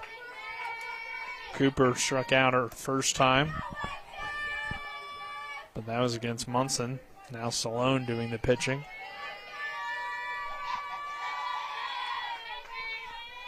The first pitch here to Cooper is inside, but a called strike. It took a second. Called strike. Right, it took a second for the umpire to call that one. It seemed like a strike, pretty solidly there at first, but we got there eventually. The 0-1 is a swing and a miss for strike 2. Runner on first, and Brown with the leadoff single to begin this 4th inning for the Eagles, who trail it 5-2 against the Musselman Applemen.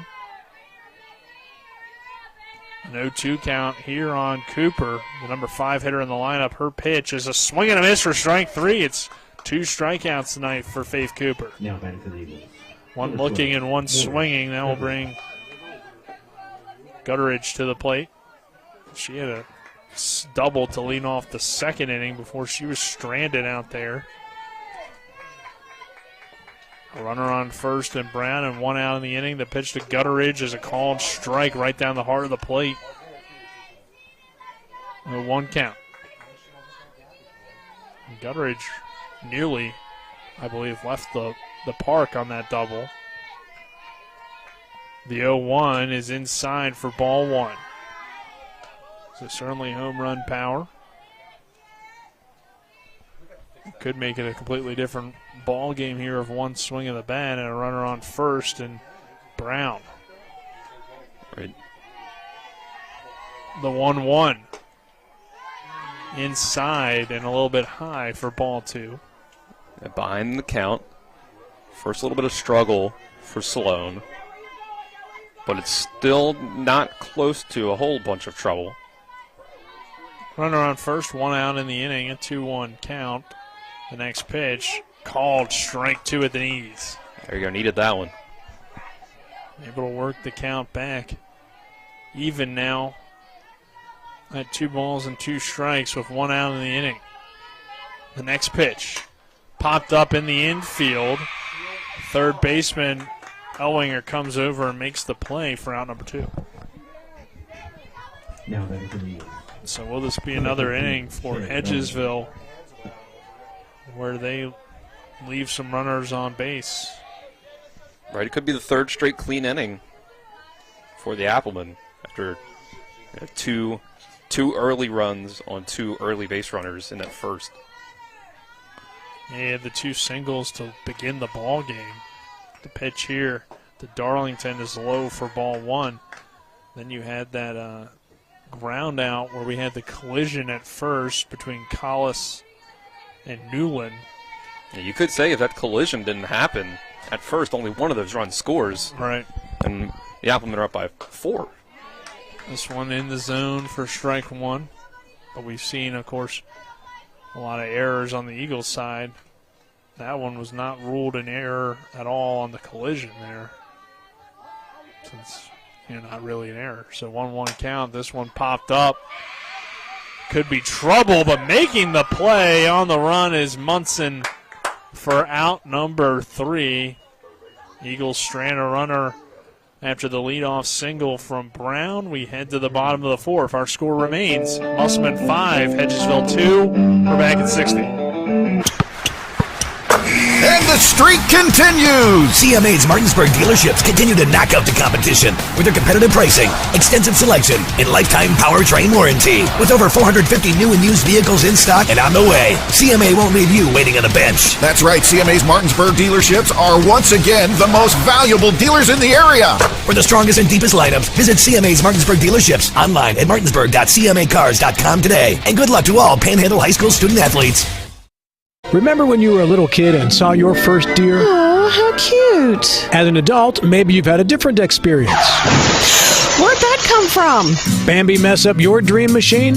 Call Cody's Auto Body today at 304-901-4777 and get the work done right the first time. Cody's Auto Body, 851 Wilston Street in Martinsburg, has a team of auto body professionals with a lifetime of experience putting your ride back together again, regardless of how it got that way. Cody's Auto Body. We welcome you back to Musselman, 5-2. Musselman leading Hedgesville here as we head to the bottom of the 4th inning between the Eagles and the Applemen. Nick Verzolini alongside me is Dylan Bishop, and Dylan, good game so far. Hedgesville jumps out to that early 2-0 lead, but Musselman has responded, and we've seen 3 straight shutout innings, despite the fact that Hedgesville has had at least 1 hit in every inning. They've came across with 5 hits so far, but the Applemen have continued to take advantage of Hedgesville's mistakes, and they're going to continue that here in the 4th. Right, Hedgesville's left some runners on base, and Musselman's played cleaner defense, and that's really been the difference so far. So we'll see how things continue. As the Carolina Panthers are on the clock in the NFL draft. Yeah. We'll see if Travis Bajan's prediction's right and Tyson Bajan becomes the number 1 pick. We'll finally know. He's been right on a lot of things. He has. He'll be right on this as well. That'd be quite It was the first time for everything, Yeah. This one misses outside for ball 1 as We're at the top of the order for, middle of the order for Musselman. Well, Spencer's letting us know that they haven't quite been put on the clock yet because, an 8 o'clock start time for these things is never an 8 o'clock start time. No, I was right. We're at the top of the order. McClintock at the plate. 2-0 count. The next pitch misses high for ball 3. Appreciate Spencer tuning in. Yes, he's letting us know. Back in the studio. Someone's got to. Kyle McLaughlin, our cameraman. This one misses. It'll be a leadoff walk for McClintock.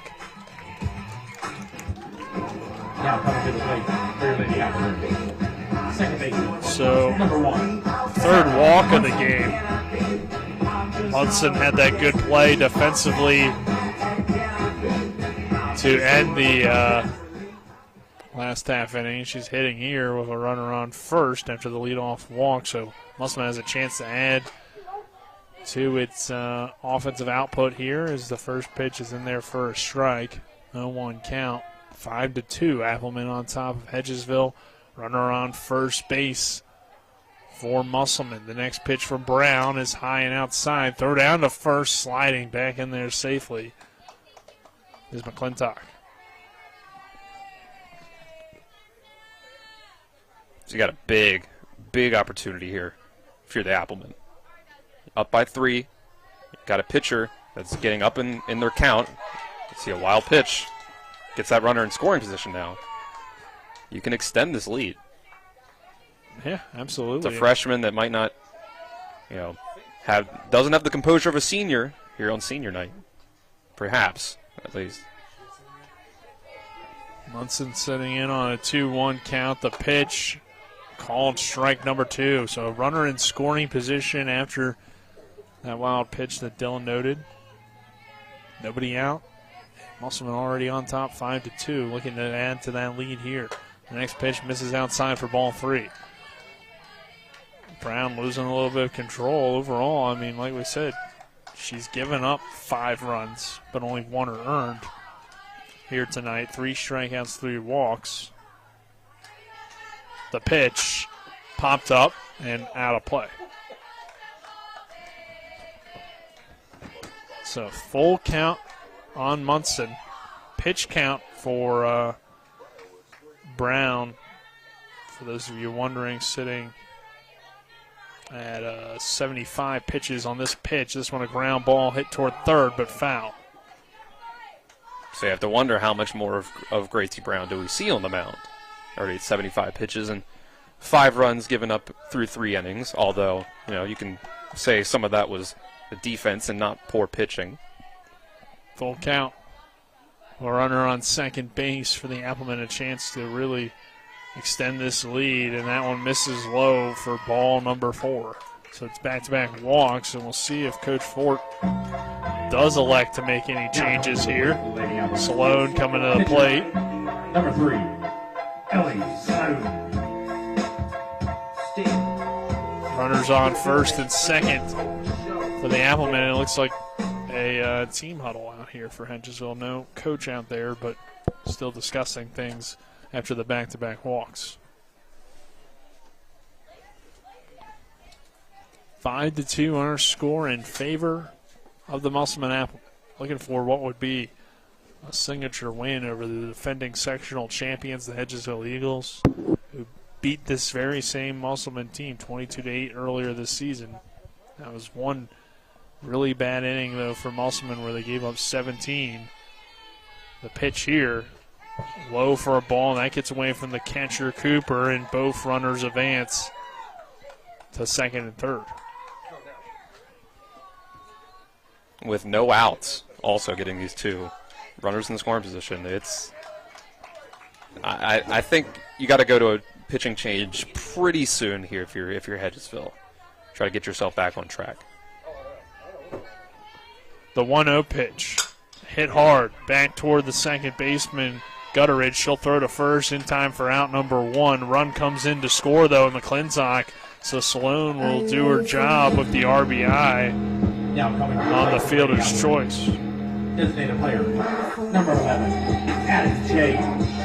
So it's 6-2. I guess you could call maybe a sacrifice.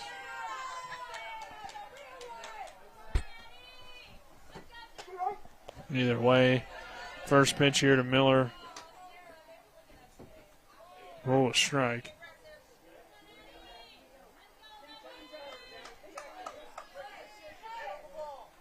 Oh, 1 with 1 down, runner on third.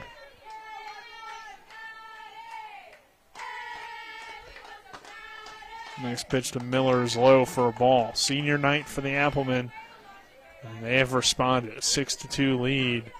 Coach Brown for Musselman has to be happy with her team's effort here tonight. The next pitch popped up towards second, and Gutteridge makes the play for out number 2.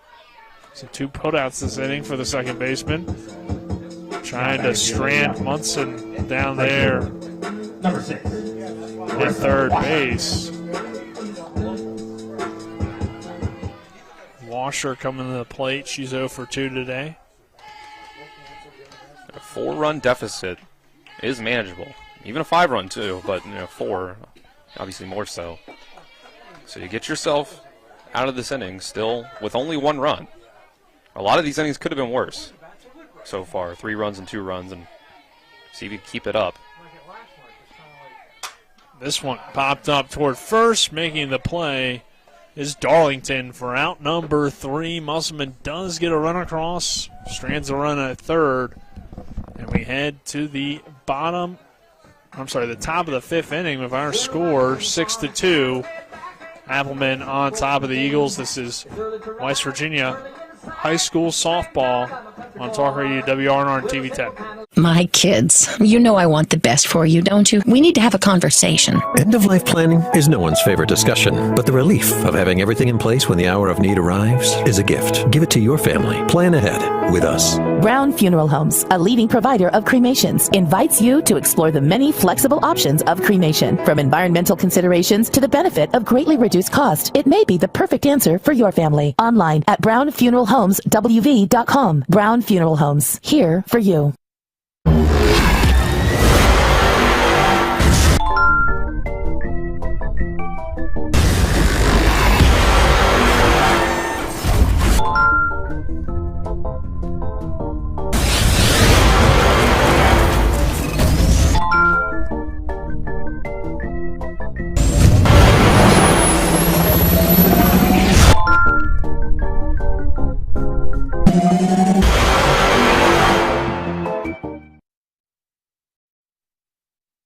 To Musselman, our score. Musselman 6, Hedgesville 2 as we head to the 5th inning. Eagles coming to the plate. Nick Verzolini alongside me, Dylan Bishop. Back in the studio, Spencer Dupuis. Our cameraman tonight, Kyle McLaughlin. 6-2 our score. As Cooper, Laughlin, Boyer due up for the Eagles. Olivia Cooper will lead things off. She flew out her first time. And Hedgesville looking to get its offense going, something that has been the strength of this team really the past 2 seasons, at least. And this one taken for a called strike.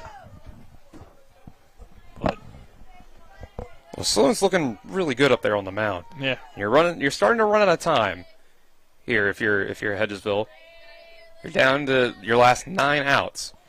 Not a lot, but foul down the third base line. Olivia Cooper did give that a ride, but it was foul and out of play. 0-2 count. Yeah, you're running out of opportunities here, Dylan, and you just got to start with 1 base runner at a time, as that one just tipped away by Cooper. But you can't get it all back with 1 swing, as we know. Right, yeah, you got to just chip away as you can. You said it best. Can't get it all with 1 swing, so you just got to keep on being patient, try to get on base.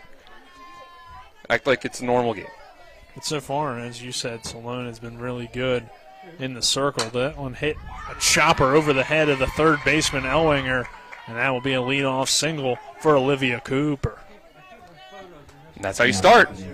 Number 4, 1 base at a time. Laughlin will come to the plate now. She's 0 for 1 with a strikeout. Had that leadoff single to begin the last inning with Brown, and Hedgesville couldn't do anything with it. So runner on first base. The pitch here,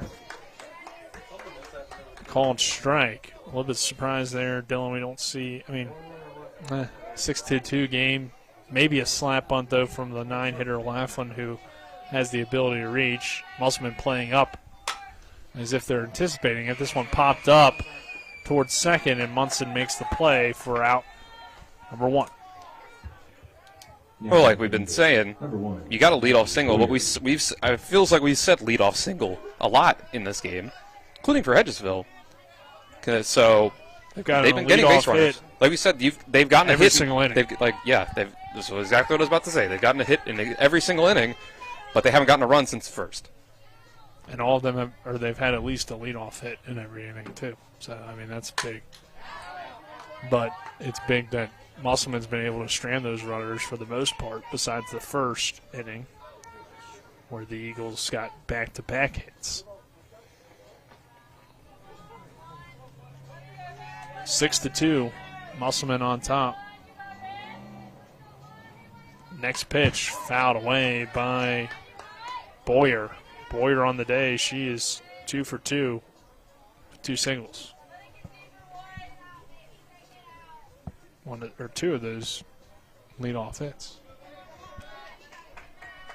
6-2 on our score. Runner on first is Olivia Cooper, who led off this 5th inning with a single. 1 out in the inning. That one misses outside for a ball. 1 ball, 2 strikes on Boyer, who's been a very productive freshman. Saw her on the basketball court. A lot of these ladies were members of the girls basketball team for Hedgesville this year. They were. That one hit hard. That will get down for a single for Maggie Boyer. And Hedgesville has 2 on with just 1 out here in the 5th. And Copenhagen coming to the plate. Number 2, Lincoln Copenhagen. 3-hit day for Maggie Boyer, the freshman, Dylan. Yeah, that's a big game for her. That try to keep this game alive for the Eagles. Get them back in this, and we get the first real bit of trouble for Sloan. Runner in scoring position with less than 2 outs. And only time besides the first inning where Hedgesville really has threatened against Musselman. The Applemen baseball team looking to snap its losing streak, and looks like that will be the case, at least so far. 8-3 score there in the bottom of the 6th. That one fouled away by Copenhagen. Kyle Lohr coming to the plate there, so good to see for the Musselman baseball team, who's had a good season but has lost now 4 in a row. Trying to get some momentum heading into that big game against Martinsburg tomorrow. If the rain holds off, of course. Hedgesville, their baseball team's leading Clear Spring 4-2.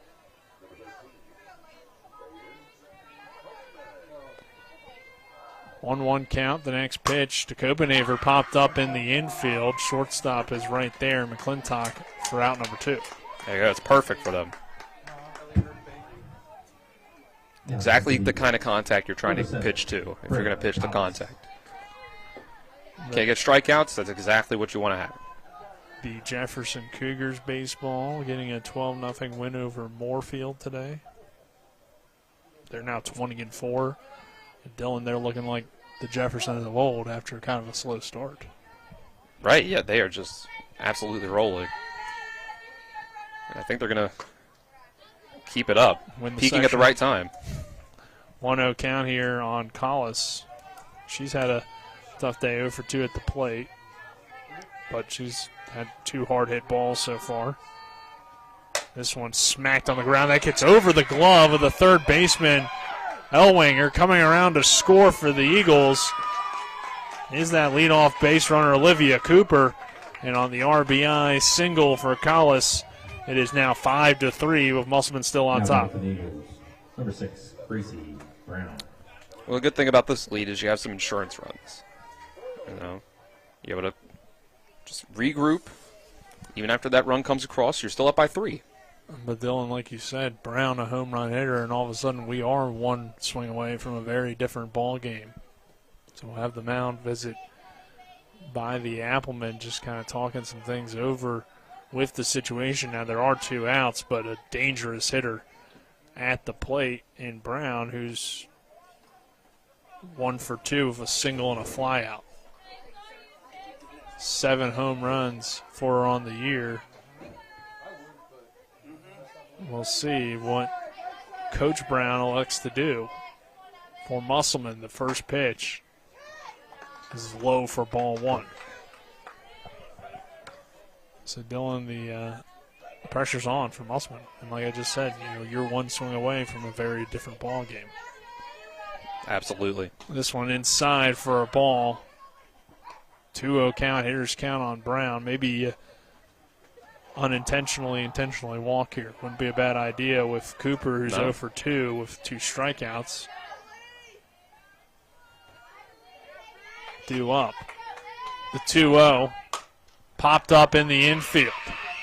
Could be a tough play, and it falls in for a base hit. And Hedgesville gets another run across. It's now 6-4. Maggie Boyer scores easily from second. And the Eagles continue to rally here in this 5th inning with 2 outs. That will bring Cooper to the plate. And this could be it for Salone in the circle.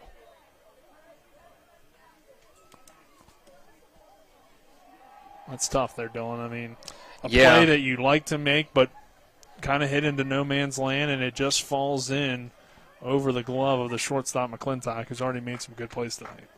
Right, yeah, that's really the first time that the Musselman defense has let their pitching down in a big way. But you're still at 2 outs. You're still at a 2-run lead if you can recover. 17, Faith Cooper. Now, Faith Cooper, while she struggled tonight, is one of the more dangerous hitters on this team. 404 average. She has 5 homers. Talking about Brown having 7.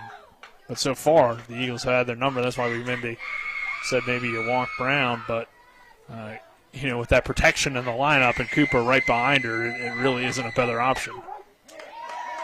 It's a 1-1 count. When you got 5 home runs, approach to 7, and a little bit higher batting average for Cooper on the year at 404. The 1-1 to Faith. Swing and a miss for strike 2. But like I said, so far they've had her number 2 strikeouts for her on the evening. Not very common to see. Right. 1 pitch away. Getting out of the inning. The 1-2. Swing and a miss. Strike 3. The Eagles strand 2. But do get right back into this ball game. 6-4 our score. Salone able to get out of the jam. We'll head to the bottom of the 5th inning. Also looking to add to its 2-run lead. This is West Virginia High School softball on TV 10 and WRNR TV on YouTube. Locust Hill Golf Course invites you to historic Charlestown, West Virginia for 18 holes of phenomenal golf. We're just an hour drive from the Baltimore-D.C. Beltway, 1/2 hour from Winchester and Leesburg, Virginia, as well as Hagerstown and Frederick, Maryland. Each tee offers challenges across the 35 acres of lakes, ponds, and streams, which come into play on 11 holes. The Blue Ridge Mountains also provide a breathtaking backdrop to Locust Hill. Schedule your tee time today at www.locusthillgolfcourse.com or call 304-728-7300. That's 304-728-7300. Not sure where to go or who to trust with your flooring project? And start with Trips Flooring, proudly serving the area for more than 25 years, specializing in floor sanding and refinishing, along with installation of new flooring, including hardwood, tile, vinyl, laminate, carpet, and the hottest trend in flooring, luxury vinyl, tile, and luxury vinyl plank. Are you on a budget? Check out their warehouse, cash and carry, or call 304-229-7009, or visit them online at tripsfloorsanding.com. We welcome you back to Musselman. Our score, 6-4. Musselman leading Hedgesville in this crucial sectional matchup between the Eagles and the Applemen. Nick Verzolini alongside me, Dylan Bishop. Dylan, exciting game here. Hedgesville starting to pick up its offense in that last half inning. 3 hits for them. They're able to get 2 runs across, and they're right back in this ballgame. See if Musselman can respond and extend its lead. Right. The only thing, if you're Hedgesville, is you haven't gone a clean inning since the bottom of the first. 3 runs in the second, 2 runs in the third, 1 run in the fourth. Your pitcher's up above about 80 pitches now. So can you finally get that clean inning to get yourself back up at the plate, only down by 2? Dylan, all those rumors, and C.J. Stroud was still the 2nd overall pick. Right? It's a wild process. About 2 weeks ago, it seemed like they weren't going to take a quarterback because they didn't like C.J. Stroud was the word. And now that's what ended up happening. So nobody knows anything is the moral of the story. Collins already jumping on his projection of the 4 quarterbacks when we're only 2 picks in.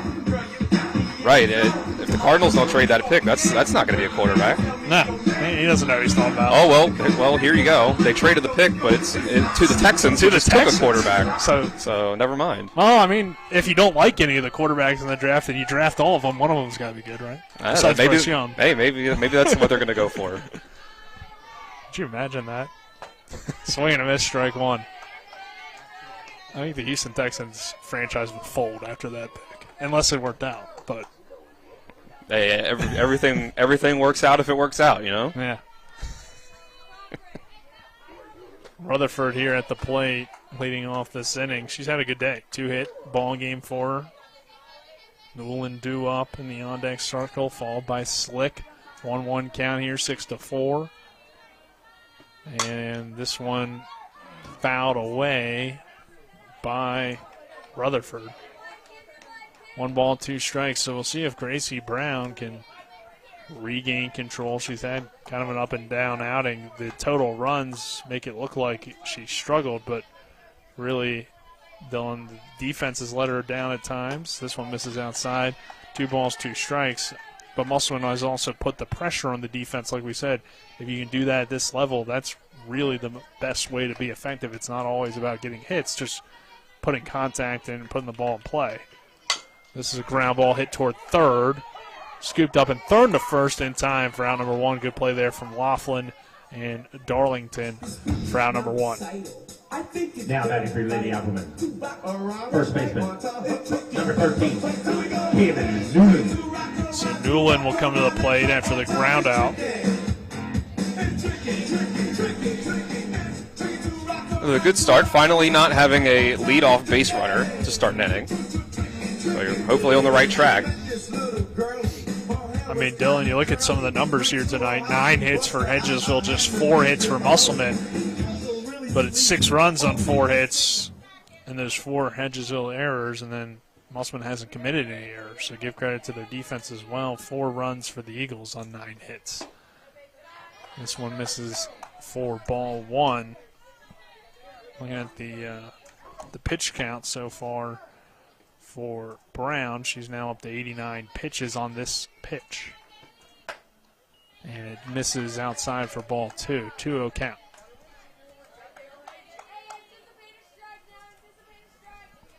Newland in a hitter's count. The pitch from Brown hits the zone on the outside corner for strike 1. Similar looking pitch, but that one finds the spot that time.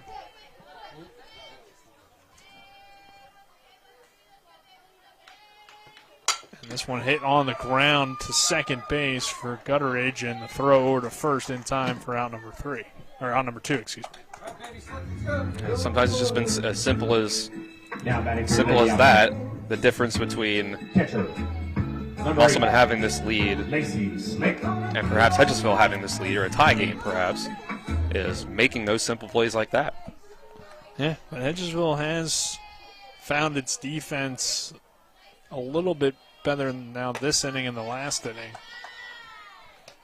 as they had those second and third innings where you had 3 errors and then 1 error, but in the 4th, no errors, and so far in the 5th, no errors. 1-0 count here on Slick, who had a nice RBI single and a big swing and a miss there for strike one, but she would come all the way around to score on a throw into second that went into the outfield.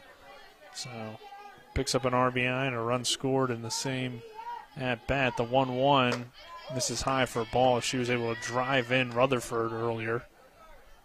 2-1 count with 2 down in the inning. And the catcher slick at the plate. Brown in the circle for the Eagles, and that one misses low for a ball. 6-4, Musselman on top of Hedgesville here in the bottom of the fifth inning. Good one between the Applemen and the Eagles. The next pitch, fouled away. Musselman baseball leading in their game with Briarwoods. So snapping that losing streak, it looks like, here tonight.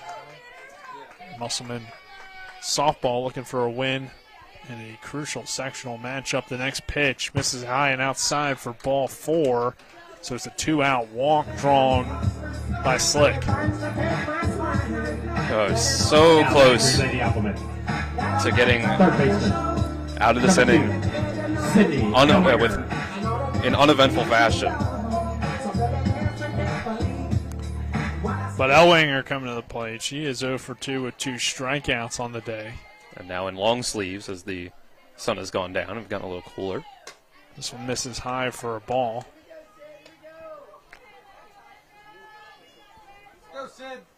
1-0 count, 2 down. Ellwanger trying to find her footing in the batter's box. Well, what is supposed to be the batter's box. The box is kind of gone at this point, but a pitch missing high for ball 2. 2-0 count, 2 down. Runner on first for the Applemen. 6-4 lead for Musselman. The next pitch from Brown is a little bit high for ball 3. So this has kind of been a trend for Brown tonight as well. She's gone through some really good innings and stretches, and then she's had some kind of up and down stretches where she hasn't been able to find the zone. And now back-to-back walks here with 2 outs. Back to the top of the order, and Musselman all of a sudden, Dylan, can really do some damage after it looked like it was going to be pretty much a shutdown inning for Hedgesville. Right. Again, like I said, it's been a thing of damage control with most of these innings, but this is kind of the opposite, where she got the two outs with no runners on, but now you got to go into damage control mode. So just not able to get a clean 1-2-3 inning at all for Hedgesville so far. This one hits the zone for strike 1. So runners on first and second for McClintock, who's had a nice day. 1 for 1 with 2 walks. 1-1 count here, 2 down. The next pitch popped up into right center field. It's got a chance, and it's out of here for a 3-run home run for McClintock. And the Applemen now lead it 9-4 in the 5th. Dylan, like we said, it looked like Brown and the Eagles were going to have a clean inning. Back-to-back walks lead to danger in the top of the order, and McClintock sends it to deep left center to build the lead out now to 5 over the Eagles. 9-4 score, and can't ask for a bigger hit there than that one from McClintock. That's one swing of the bat completely changing the complexion of the game. 2 runs to 5 runs goes the lead. That completely changes how you look at the rest of this game and what Hedgesville has to do to get back into it. And that's the end of the day for Gracie Brown as well. Yeah, so we have a pitching change. We're going to take a 60-second break. This is West Virginia High School softball on TV 10 and WRNR TV on YouTube. The Palace Lounge in Martinsburg is the place to be. Join us every night to relax and enjoy football or basketball games featuring either the Martinsburg Bulldogs, Shepherd University Rams, or West Virginia Mountaineers. We will have steak night every Wednesday, trip nights every Thursday, and now taco and margarita nights every Tuesday. You can find us on Facebook or call 304-267-7520. The Palace Lounge is located at 1350 Edwin Miller Boulevard in Martinsburg. There's a local family moving in our territory. What do you want from me? Taste it. It's really good.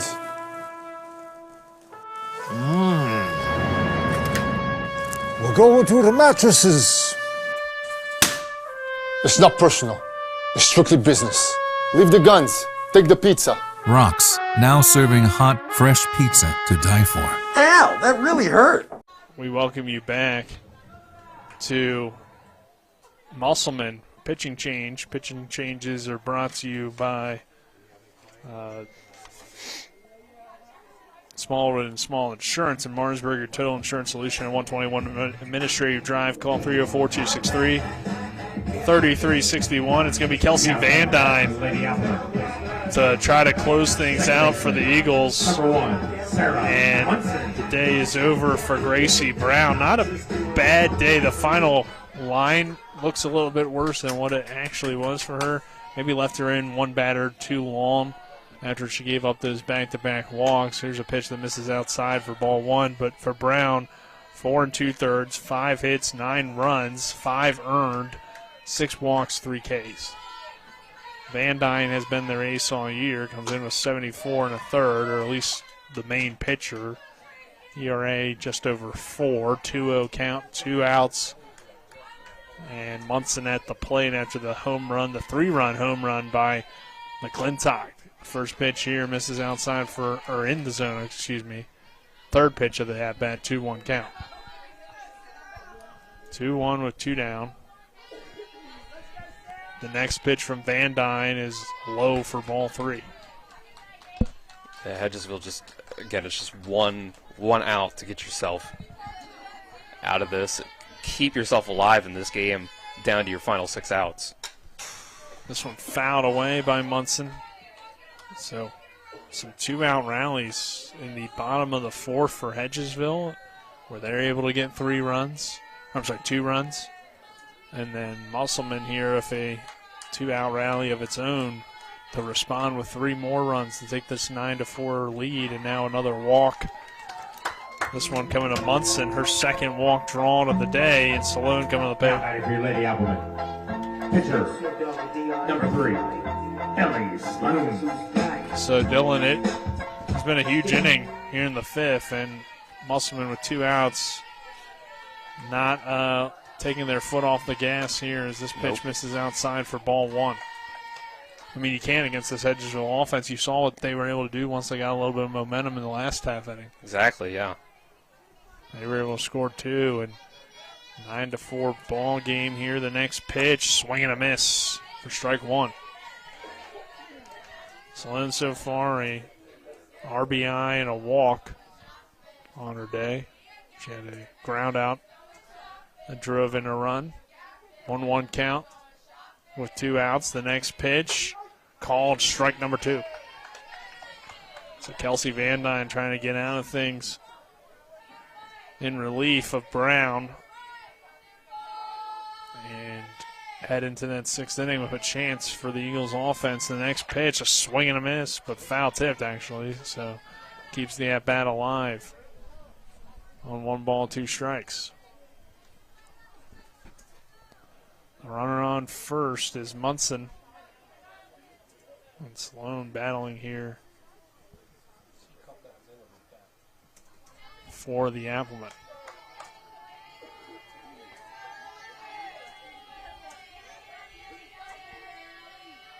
One ball, 2 strikes, 2 away. The next pitch, missing outside for ball 2. 2 balls, 2 strikes.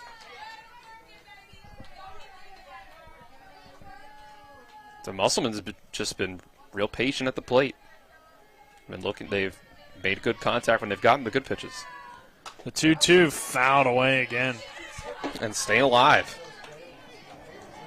Yeah, battling. It's only been a 5-hit night for the Applemen, but like we said, Hedgesville's had 4 errors, and they just consistently, timing up those pitch count as well. Yep, timely hits, patient at the plate.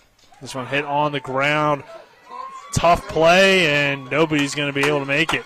It's an infield single for Salone. Yep, just had to eat it. Now coming to play for Lady Bring Addie Miller to the plate. Designated player, number 11, Addie J. Miller on the day, 0 for 3 for her, but a big situation.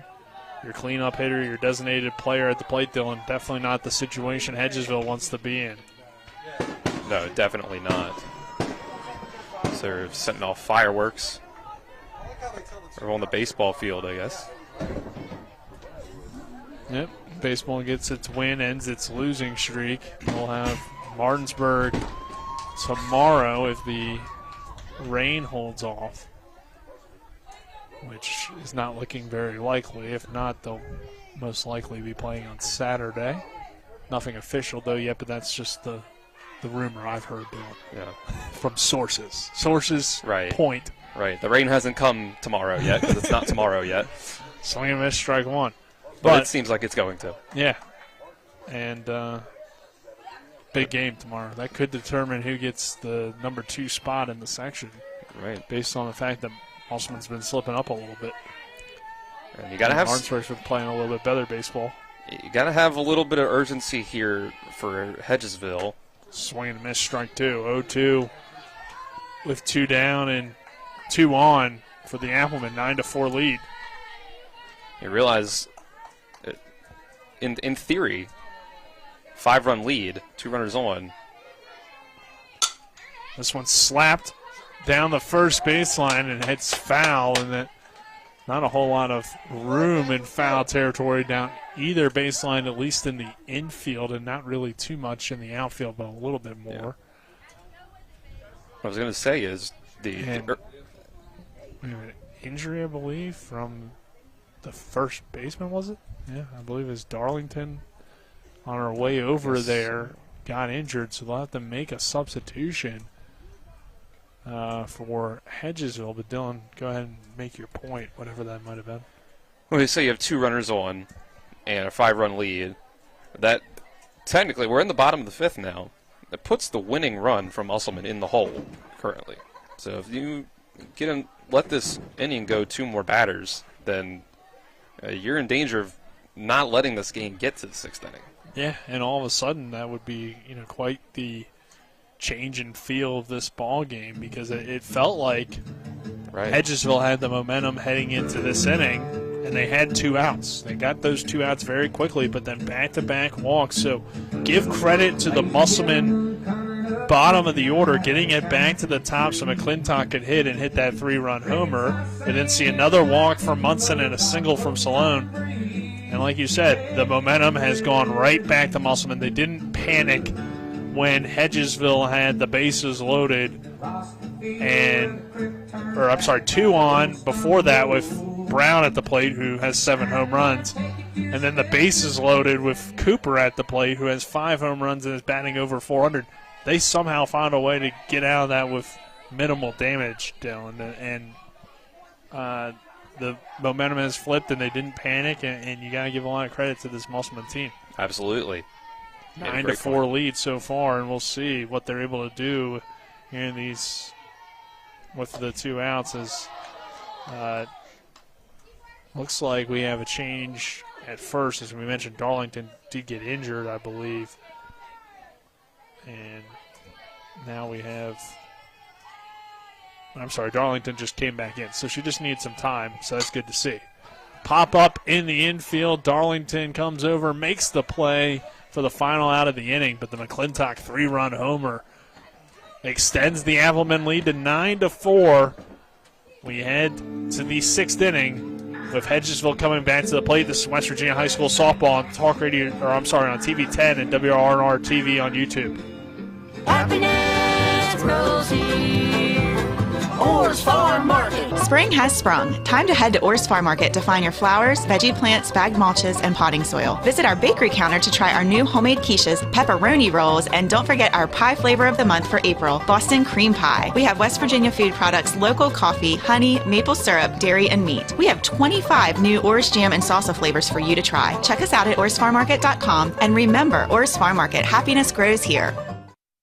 With 4 new car dealerships and 4 used car dealerships in 3 states, Parsons is the largest used car and fastest growing new car dealer in the tri-state area. Take Parsons Ford with huge savings on hundreds of new Fords, financing from 0%, Parsons' goal of financing for all, and Parsons' famous above-market trade-in allowances that help make Parsons #1 for used cars too. See why so many won't buy anywhere but Parsons Ford in Martinsburg. We became #1 by making you #1 first. Parsons. And we have a pitching change, but it's a return to a starter. Munson's going to come back in, which you see this strategy a lot more in softball. It's not usually in baseball not allowed. I believe, though, in high school you can actually re-enter your starting pitcher in baseball, but you would never do that. But in softball, you see it a whole lot more where you start the game and then you go back to somebody later. And this is what we see here with Munson. Our pitching changes are brought to you by Smallwood and Small Insurance, your total insurance solution at 121 Administrative Drive in Martinsburg. Call 304-263-3361.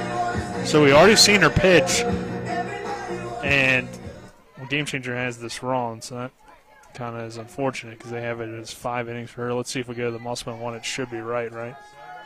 Hypothetically, they know their own team a little bit better than the other team. You would hope, at least. I was kind of,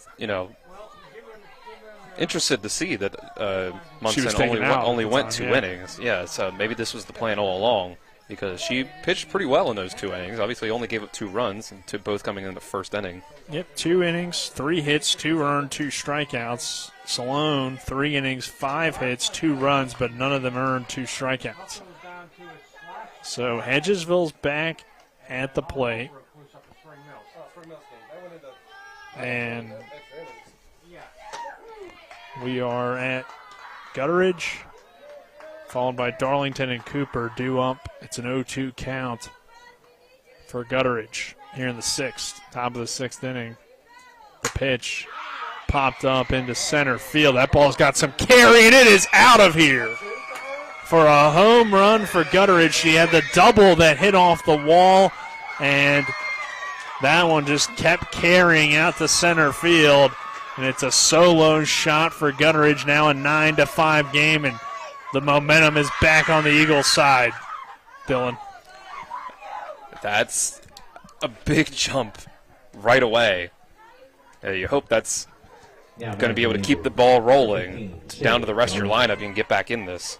Well, Gutteridge clearly seeing the ball well off of Munson. She had that double that nearly left the park, and there the home run that just kept carrying out there to deep center field. Darlington coming to the plate. She's 0 for 2. In the at-bat she had against Salone for Gutteridge, she flew out. But Darlington now swings and misses for strike 1. Olivia Cooper in the on-deck circle for the Eagles. The pitch to Darlington, hit hard, but right to the third baseman, Ellwinger, for out number 1.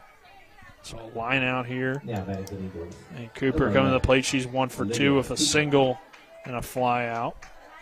Again, every at-bat matters so much here. You've got 5 outs to get 4 runs. There's a ground ball that goes foul down the third base line from Cooper. So, at the very least, it's been an entertaining game tonight, Dylan. Oh, absolutely. Between these two teams. 14 runs on the board. We've seen 2 home runs, 1 from each team. This one fouled away from Cooper. And the fight from both sides continues. Neither team wants to lose this one. You know what's on the line. Even though the overall records are a lot different, the conference records are the same, correct, Dylan? They're both 4 and 5 in the region? Is that what you noted to us earlier? Yes. Yeah, so I mean, a lot on the line. This one hit into right field, and that will get down for a single. Gets away from the right fielder, Washer, and will roll all the way to the wall. Cooper trying for 3. The throw to third. Slide in safe is Olivia Cooper with the 1-out triple. So we've seen a home run and a triple this inning, and Laughlin coming to the plate. Washer couldn't get to it cleanly out there in right field, and then it rolled all the way to that wall. And Cooper, the right fielder, with the good speed out there, able to get all the way to third. And Laughlin coming to the plate now with 1 down, 9-5 game. Hedgesville getting the momentum right back here in this top of the 6th. Well, that's exactly what we've been talking about all game long. See if Hedgesville can capitalize on the defensive mistake. Have to get a new softball as the umpire had ran out there. So returning an extra softball to the ump, and now a runner on third and 1 down. The next pitch. This is outside for a ball, but we actually have a pinch hitter here, it looks like. So it's going to be Kaylin Dollar, who's another dangerous hitter, not starting today, but she is going to pinch hit for Laughlin. Dollar has been really good this season for the Eagles. And a runner on third and a big swing and a miss for strike 2.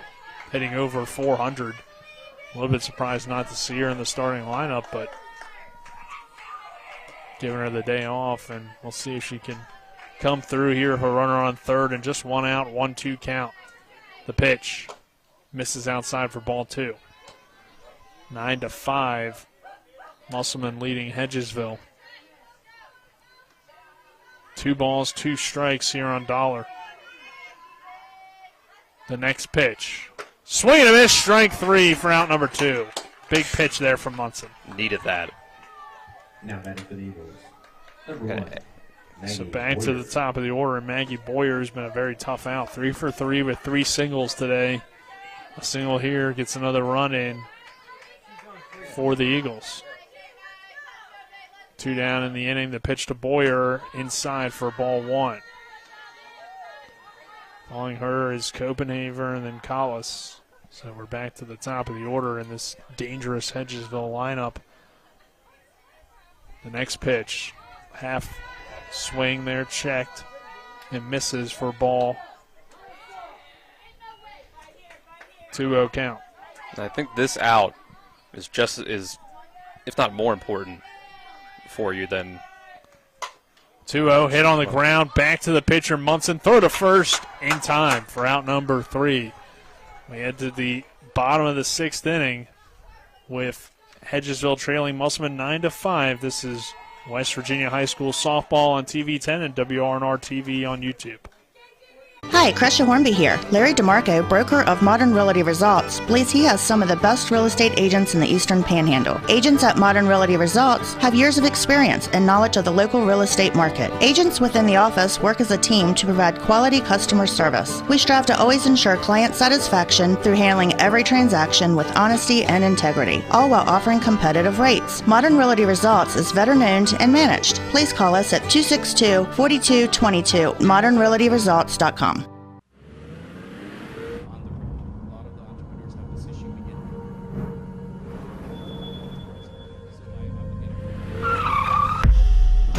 You've been in an accident. A distracted driver put texting over safety. Your injuries, loss of income, and medical bills can last a long time, even a lifetime. Our job is to try and secure justice that will protect you and your family for the rest of your life. Mansion Ferretti, when you need justice. Back up to 3 for Will Anderson. Anthony Richardson 4. Devin Witherspoon 5 to the Seahawks. Okay. We welcome you back here to Musselman with the Applemen on top of the Eagles 9-5, bottom of the 6th inning. And Dylan, we'll see here if Musselman needs, I mean, they don't necessarily need more insurance runs, but we've talked about in baseball quite a bit. anytime you score in the, either the bottom of the sixth or the top of the seventh before the other team's hypothetical last at bat, that really can take all the momentum and hurt a team, especially when you already have a nice lead here. 4 runs is nice, but if you get the bases loaded, then it's tied ball game with one swing of the bat. So you'd like to have a 5-run lead, so it gives you that extra insurance in case you get into a jam. Right, you can never have enough insurance runs. Maybe you get far enough into this inning. Well, you can. That's called a run rule. Oh, that's what I was about to say. I said you get far enough into it, you can even just end the game in this half inning, in this at bat. That's true. Yeah. So more runs never hurts, because that's how you win baseball and softball games, Nick. It's the team with more runs. Really? That's what I've been told. I'm learning new things every day in this job. 1 ball, 1 strike. I'll go one step further. I've heard that if you score more points than the other team in every sport, you win, except for golf. You want to score the least amount of points. We'll have to look into that. It's just a rumor going around. 2-1 count. Nobody out. 9-5 our score.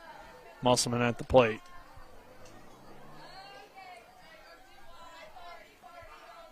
The excellent expert analysis of Dylan Bishop as it's hit and caught on a dive by the shortstop there for Hedgesville. Copenhagen, an excellent play there. That was absolutely nice web gem. Center fielder, number 5. So Washer pops out, and that will bring Rutherford to the plate. Rutherford's had a good night. 2 hits, ground out so far as well. The double, the single, and the ground out. She, of course, came in for Shanholtz, who started the game due to it being her senior night, but she's unable to play due to injury, so they started her in center field. It was a nice gesture there by both sides to allow her to get that start, and then after 1 pitch, take her out. This one hit hard by Rutherford into left center field. Now we'll get down for extra bases. Rutherford is rounding first, headed for second. A little bit of issues with it in left center, but they get it in with a stand-up double, 1 out in the inning for Rutherford, and a 3-hit night. Very good game. Now coming to the plate. Yeah, and that's just another example of Hedgesville having to fight through runners in scoring position, runners on base. Can they respond here? With the adversity that they've faced, both teams, like you said, both teams have consistently threatened. And this one, Newland with a big swing and a miss for strike 1. 2 ground outs and errors so far in Newland's day. With a runner on second and 1 down, 9-5. Musselman leads Hedgesville. The next pitch misses outside for ball 1 here. Kelsey Van Dyne doing the pitching in relief for the Eagles. The next pitch on 1-1 called strike 2. And no matter how this game ends, you have to be impressed by the improvement of this Applemen team as the season's gone on. Like we keep mentioning how this first game went. Swing and a miss, strike 3. 2 down now in the inning. And like you said, this first game was a 22-8 win for Hedgesville. And we're sitting here about to see Hedgesville down to their last 3 outs with at least a 4-run deficit, depending on how this inning goes. That just, even if you end up losing this game somehow, you got to be impressed. Yeah, but I think obviously Musselman would look at it as, absolutely heartbreaking if you lost this one. 9-5 lead, senior night. Everything seemed to be really going your way. You've had some great performances tonight. Right, that's obviously more of a big picture thing. If that would end up happening. It'd be a moral victory that maybe we would look at from the media perspective, but from the team perspective, you don't. Right, there's no moral. There are no moral victories when you're actually on the team. Yeah, but you're right, Dylan. They have shown the improvement, and they are maybe a dangerous team to look out for. A win tonight makes this section even more intriguing because Spring Mills has knocked off Hedgesville earlier this year. Of course, Musselman, with a win tonight, would have a significant win on their resume over the Hedgesville Eagles.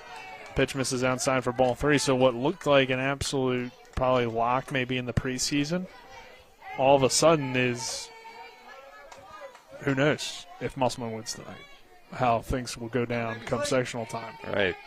We don't have to talk about moral victories at all if this thing finishes out the way it stands, because Hedgesville has yet to put up more than 2 runs in an inning. It's a 4-run lead, and we got a runner on third. 3-1 count, and next one called strike 2. A full count here on Slick, who's had a good game as well. She came through with an RBI single. A throw over to second, went into the outfield, allowing Slick to come all the way around the score. She also walked, did strike out her first time up, and she'll take this one for ball 4. So, again, this bottom of the order, the 8-9, have been affected tonight. Ellwanger was able to walk in the 5th after Slick walked in the 5th. And then that 3-run home run from McClintock, which makes this a completely different ball game. We'll see if Ellwanger can get back around to the top of the order and give McClintock what would be her 5th at-bat of the night. But you don't see too many 5 at-bats, 7-inning games. This one hit up the middle. That's an RBI single for Ellwanger. Throw to third. Not in time. No, they did roll her out. It looked like he singled safe to me, but maybe I just can't see, I guess. I don't know. But you do get the run across, 5-run lead for the Applemen on the RBI single from Ellwanger. And we are back with the top of the 7th inning. Do we have more craziness here between Hedgesville and Musselman? We'll have to wait and see. This is West Virginia High School softball on TV 10 and WRNR TV on YouTube. We're back after this break. Catch the excitement of the West Virginia High School baseball and softball seasons on Talk Radio WRNR and TV 10. Hit it into left field, and that'll drop. Coming around is Siffert, and the ball is going to slow up, and he's going to score, and Martinsburg's going to walk it off and get the win. We have over 25 games scheduled featuring the schools in the Eastern Panhandle Athletic Conference. Every game will be live right here on Talk Radio WRNR, TV 10, and our WRNR TV YouTube page. On the Sports Mix, you'll hear debates and discussions on everything in sports. They got Mixon the best running back right now in the league, it feels like, too, so I think it can stay competitive. Best running back in the league? What? I mean, Derrick Henry didn't die, did he? He wasn't healthy. Tune into the Sports Mix with Spencer, Nick, and Colin. Weekdays from 12 to 1 on Talk Radio WRNR, FM 106.5, AM 740, TV 10, and streaming live on the TV 10 Facebook page. We welcome you back here to Musselman. Our score 10-5. Musselman leading Hedgesville. Leading off for the Eagles, number 2. And final 3 outs here for the Eagles, still in what's been a very entertaining game. 15 runs coming across between the two teams. Hasn't really gotten to a point where it got super close. I mean, we did have that situation, of course, with the bases loaded with Cooper at the plate for the Eagles, where you felt like Hedgesville had the momentum, but then that McClintock 3-run homer gave it right back to Musselman. We saw a home run from Gutteridge in the 6th inning, and here Copenhaver leading things off. Collis due up. This one popped up into center field and caught by Rutherford for out number 1. All right, that's a good point. That this has been at least a 3-run lead for Musselman since the bottom of the 3rd inning when they got those 2 runs come across, make it 5-2. So it just Musselman's Hedgesville's been trying to chip away in these last 2 innings, but it might have been too little, too late. Because now you got to make up 5 runs with 2 outs to do it. This one popped up by Collis and hits off of the press box. I believe it was 6-4 though at one point. When unless I'm you're right. You're right. My bad. That's when doing the math off the scoreboard. Sometimes you forget which one's that first. It's okay, Dylan. You've had a long day, right? Yeah, I have. Yeah. Where'd you teach today? Right here in Musselman, actually. Hey, that works out pretty well. Yeah. Fouled back by Collis, 0-2 count. You have any of these young ladies in class?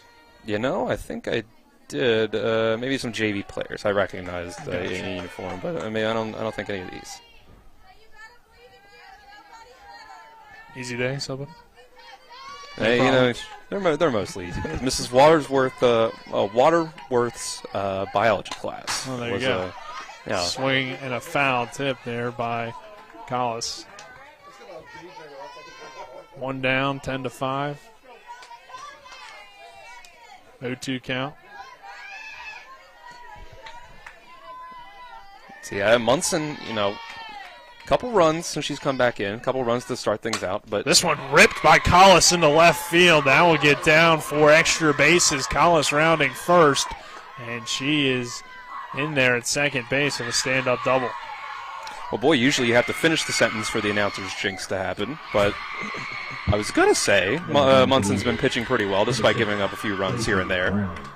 Yeah, she did give up the home run, but, I mean, it's been a nice duo here tonight between Salone and Munson, and if you can get that kind of combination going, like we said, you know, softball, you tend to be able to use 1, 2, you know, really 3 pitchers throughout a season for the most part at the high school level, and you can, you know, do some duos and stuff like that. Here, Munson comes back in after starting the game. She gets a strike in there, 0-1 count. But, yeah, she's been pretty good, especially against this lineup with all the talent they do have. But Brown here at the plate, 10-5 our score in favor of the Applemen. A runner on second base, and Collis, who has a 2-hit day after that double. Brown has a 2-hit day at the plate. Pitch to her is inside. Somehow she avoided that one. Yeah. Well, for certain it was going to hit her on the knee, but she got out of the way. Quick reflexes. 5 runs. Giving up 5 runs isn't going to win you a ton of games. Chopper hit towards short. McClintock fields it cleanly, throws the first in time. Round number 2.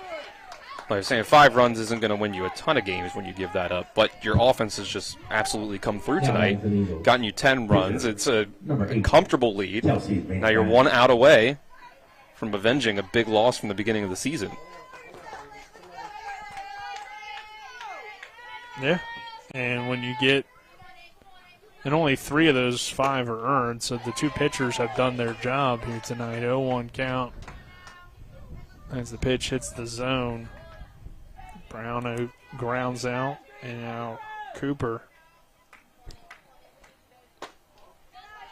was due up, but they're going to actually let Van Dyne hit here.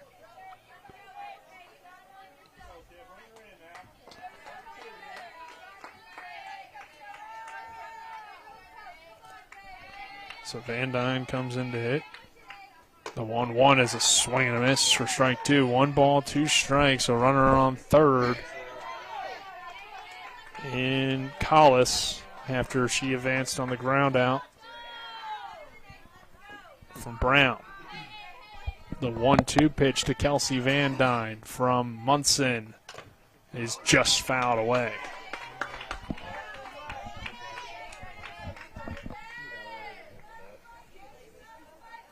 One ball, 2 strikes, 2 down, 10-5 our score in favor of the Musselman Applemen. Trying to come away with this huge win in Section 1 between Musselman and Hedgesville. The pitch from Munson on 1-2 misses high for ball 2. Hedgesville. Keep under control, you know. You're one strike away. Hedgesville is out hit Musselman 11-8, but now Musselman has 3 errors. A swing and a miss, strike 3 for the final out of the ball game, and Musselman gets the win on Senior Day over the Hedgesville Eagles, 10-5. A great win here tonight, Dylan, for this Musselman team. They're now 11-14 on the year. Hedgesville falls to 16-9. Final score. I mean, this is not what we expected. At least not what I expected. Just, you know, just looking at how Hedgesville and Musselman have been this year, but we said that it's been a big improvement for the Applemen as the season's gone on, and they really showed it here tonight. All right, so we're going to take a 1-minute break so Dylan can head down to the field, get us our player of the game along with our post-game coaches interview, and then we'll roll into the post-game show on the other side of this 60-second break. This is West Virginia High School softball on TV 10 and WRNR TV on YouTube. 4 new car dealerships and 4 used car dealerships in 3 states. Parsons is the largest used car and fastest growing new car dealer in the tri-state area. Take Parsons Ford with huge savings on hundreds of new Fords, financing from 0%. Parsons' goal of financing for all. And Parsons' famous above-market trade-in allowances that help make Parsons #1 for used cars, too. See why so many won't buy anywhere but Parsons Ford in Martinsburg. We became #1 by making you #1 first. Parsons.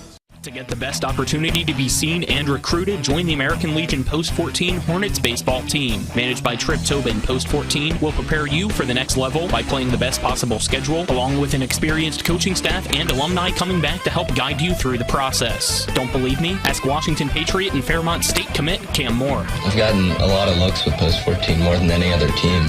It's probably been one of my favorite teams to play for.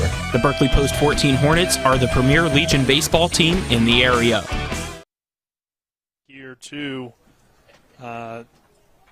Musselman High School with our score, or our final score, Musselman getting the win over Hedgesville 10-5 as we get into the post-game show brought to you by Rock's Local Markets. With convenient locations around the Eastern Panhandle, Rock's fast, fresh, friendly. Nick Verzolini awaiting Dylan Bishop, who is going to be down on the field with Coach Brown and I believe a player potentially, so we'll see. But we'll get into our game summary brought to you by Farmers and Mechanics Insurance Companies. When it comes to your home, auto, farm, or business, they're trusted, reliable, and experienced. Call them at 304-263-0809 and go to fmiwv.com. We will start with the how this game kind of went down tonight for the Applemen. Big win, improving to 11-14 on the year. A 10-5 win over a talented defending sectional championship Hedgesville team. And recap the scoring for you as Hedgesville got out to the early 2-0 lead. Musselman responded in the bottom of the second with 3, the bottom of the third with 2 more, 1 in the fourth, 2 more from the Eagles in the fifth to make it a 6-4 game, but then the 3-run home run from McClintock really busted this one open, and then both teams traded a run in the 6th, 10-5 final score. Our game stats now brought to you by, as it looks like Dylan has Coach Brown, and we will hear from them here momentarily as we will now let Dylan take it away with Coach Brown. All right, Coach, big win for your team tonight. This is a big improvement over the last time that you played Hedgesville. What do you think this win just speaks to how your team has progressed as the season's gone on and where they are right now? I feel that in the beginning we were still getting used to each other. We were learning each other, and the times in between, like all the other games, is building us up for this moment to show them that we're not the team we were before when we came out.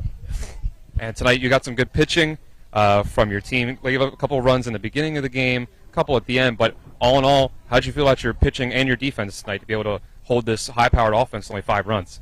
My pitching is great. I love my pitching staff. They always come out and they work hard and they do their job. Overall, I'm extremely proud of them. You got 5 runs up on the board. Doesn't win you every single game, but tonight your offense, bats came alive, got you 10 runs up on the board. How'd you feel about how your team did up on offense to get this run, this 10-run game, and give your pitching some comfort up there? Offensively, I'm extremely proud of them. We struggled a couple games, but today we came out and we showed when it mattered. So I'm definitely proud of them offensively. And, of course, you get this win on senior night. A lot of seniors for you. So what does that mean for you? Good. I'd like them to go out into the regular season with a bang. So we gave that to them, and I hope they're happy. All right, Coach, congrats on the win. Thank you very much. I appreciate it. Thank you, Dylan, and thank you, Coach Brown, as well. We'll get into our game stats and then kind of wrap things up here.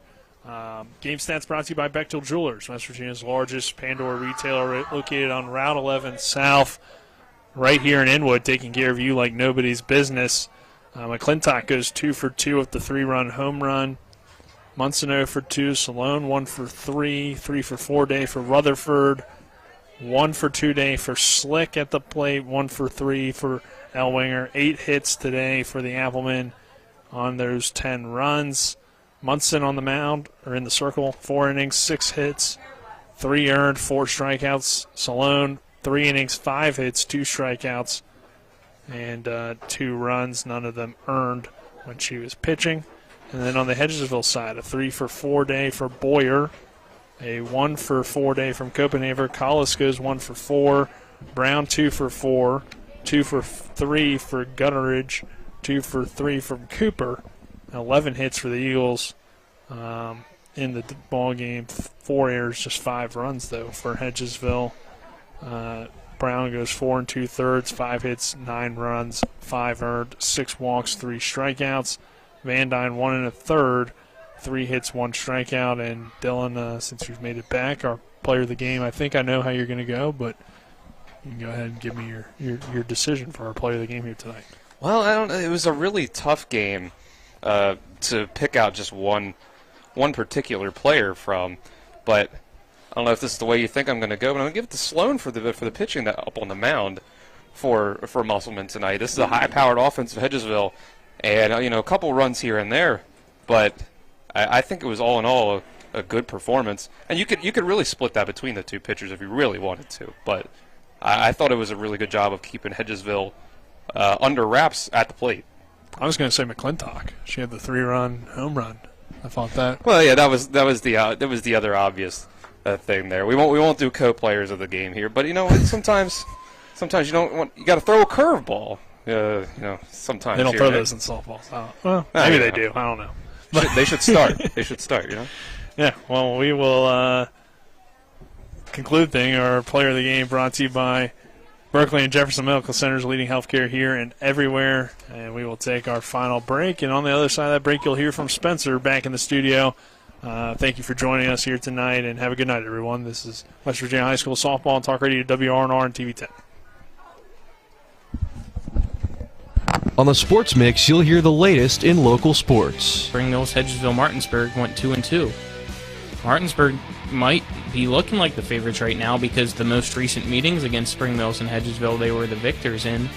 But you never know. Any given night, these teams can win. Tune into the Sports Mix with Spencer, Nick, and Colin. Weekdays from 12 to 1 on Talk Radio WRNR, FM 106.5, AM 740, TV 10, and streaming live on the TV 10 Facebook page.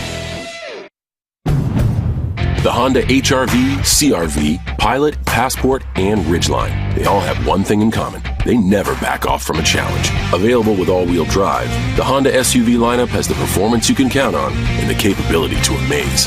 It's no wonder Kelley Blue Book's KBB.com named Honda the 2022 Best Value Brand. CMA's Honda of Winchester, 3985 Valley Pike. CMA, moving lives forward. Based on 2022 brand image awards from Kelley Blue Book, visit KBB.com for more information.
Bryce Young, quarterback.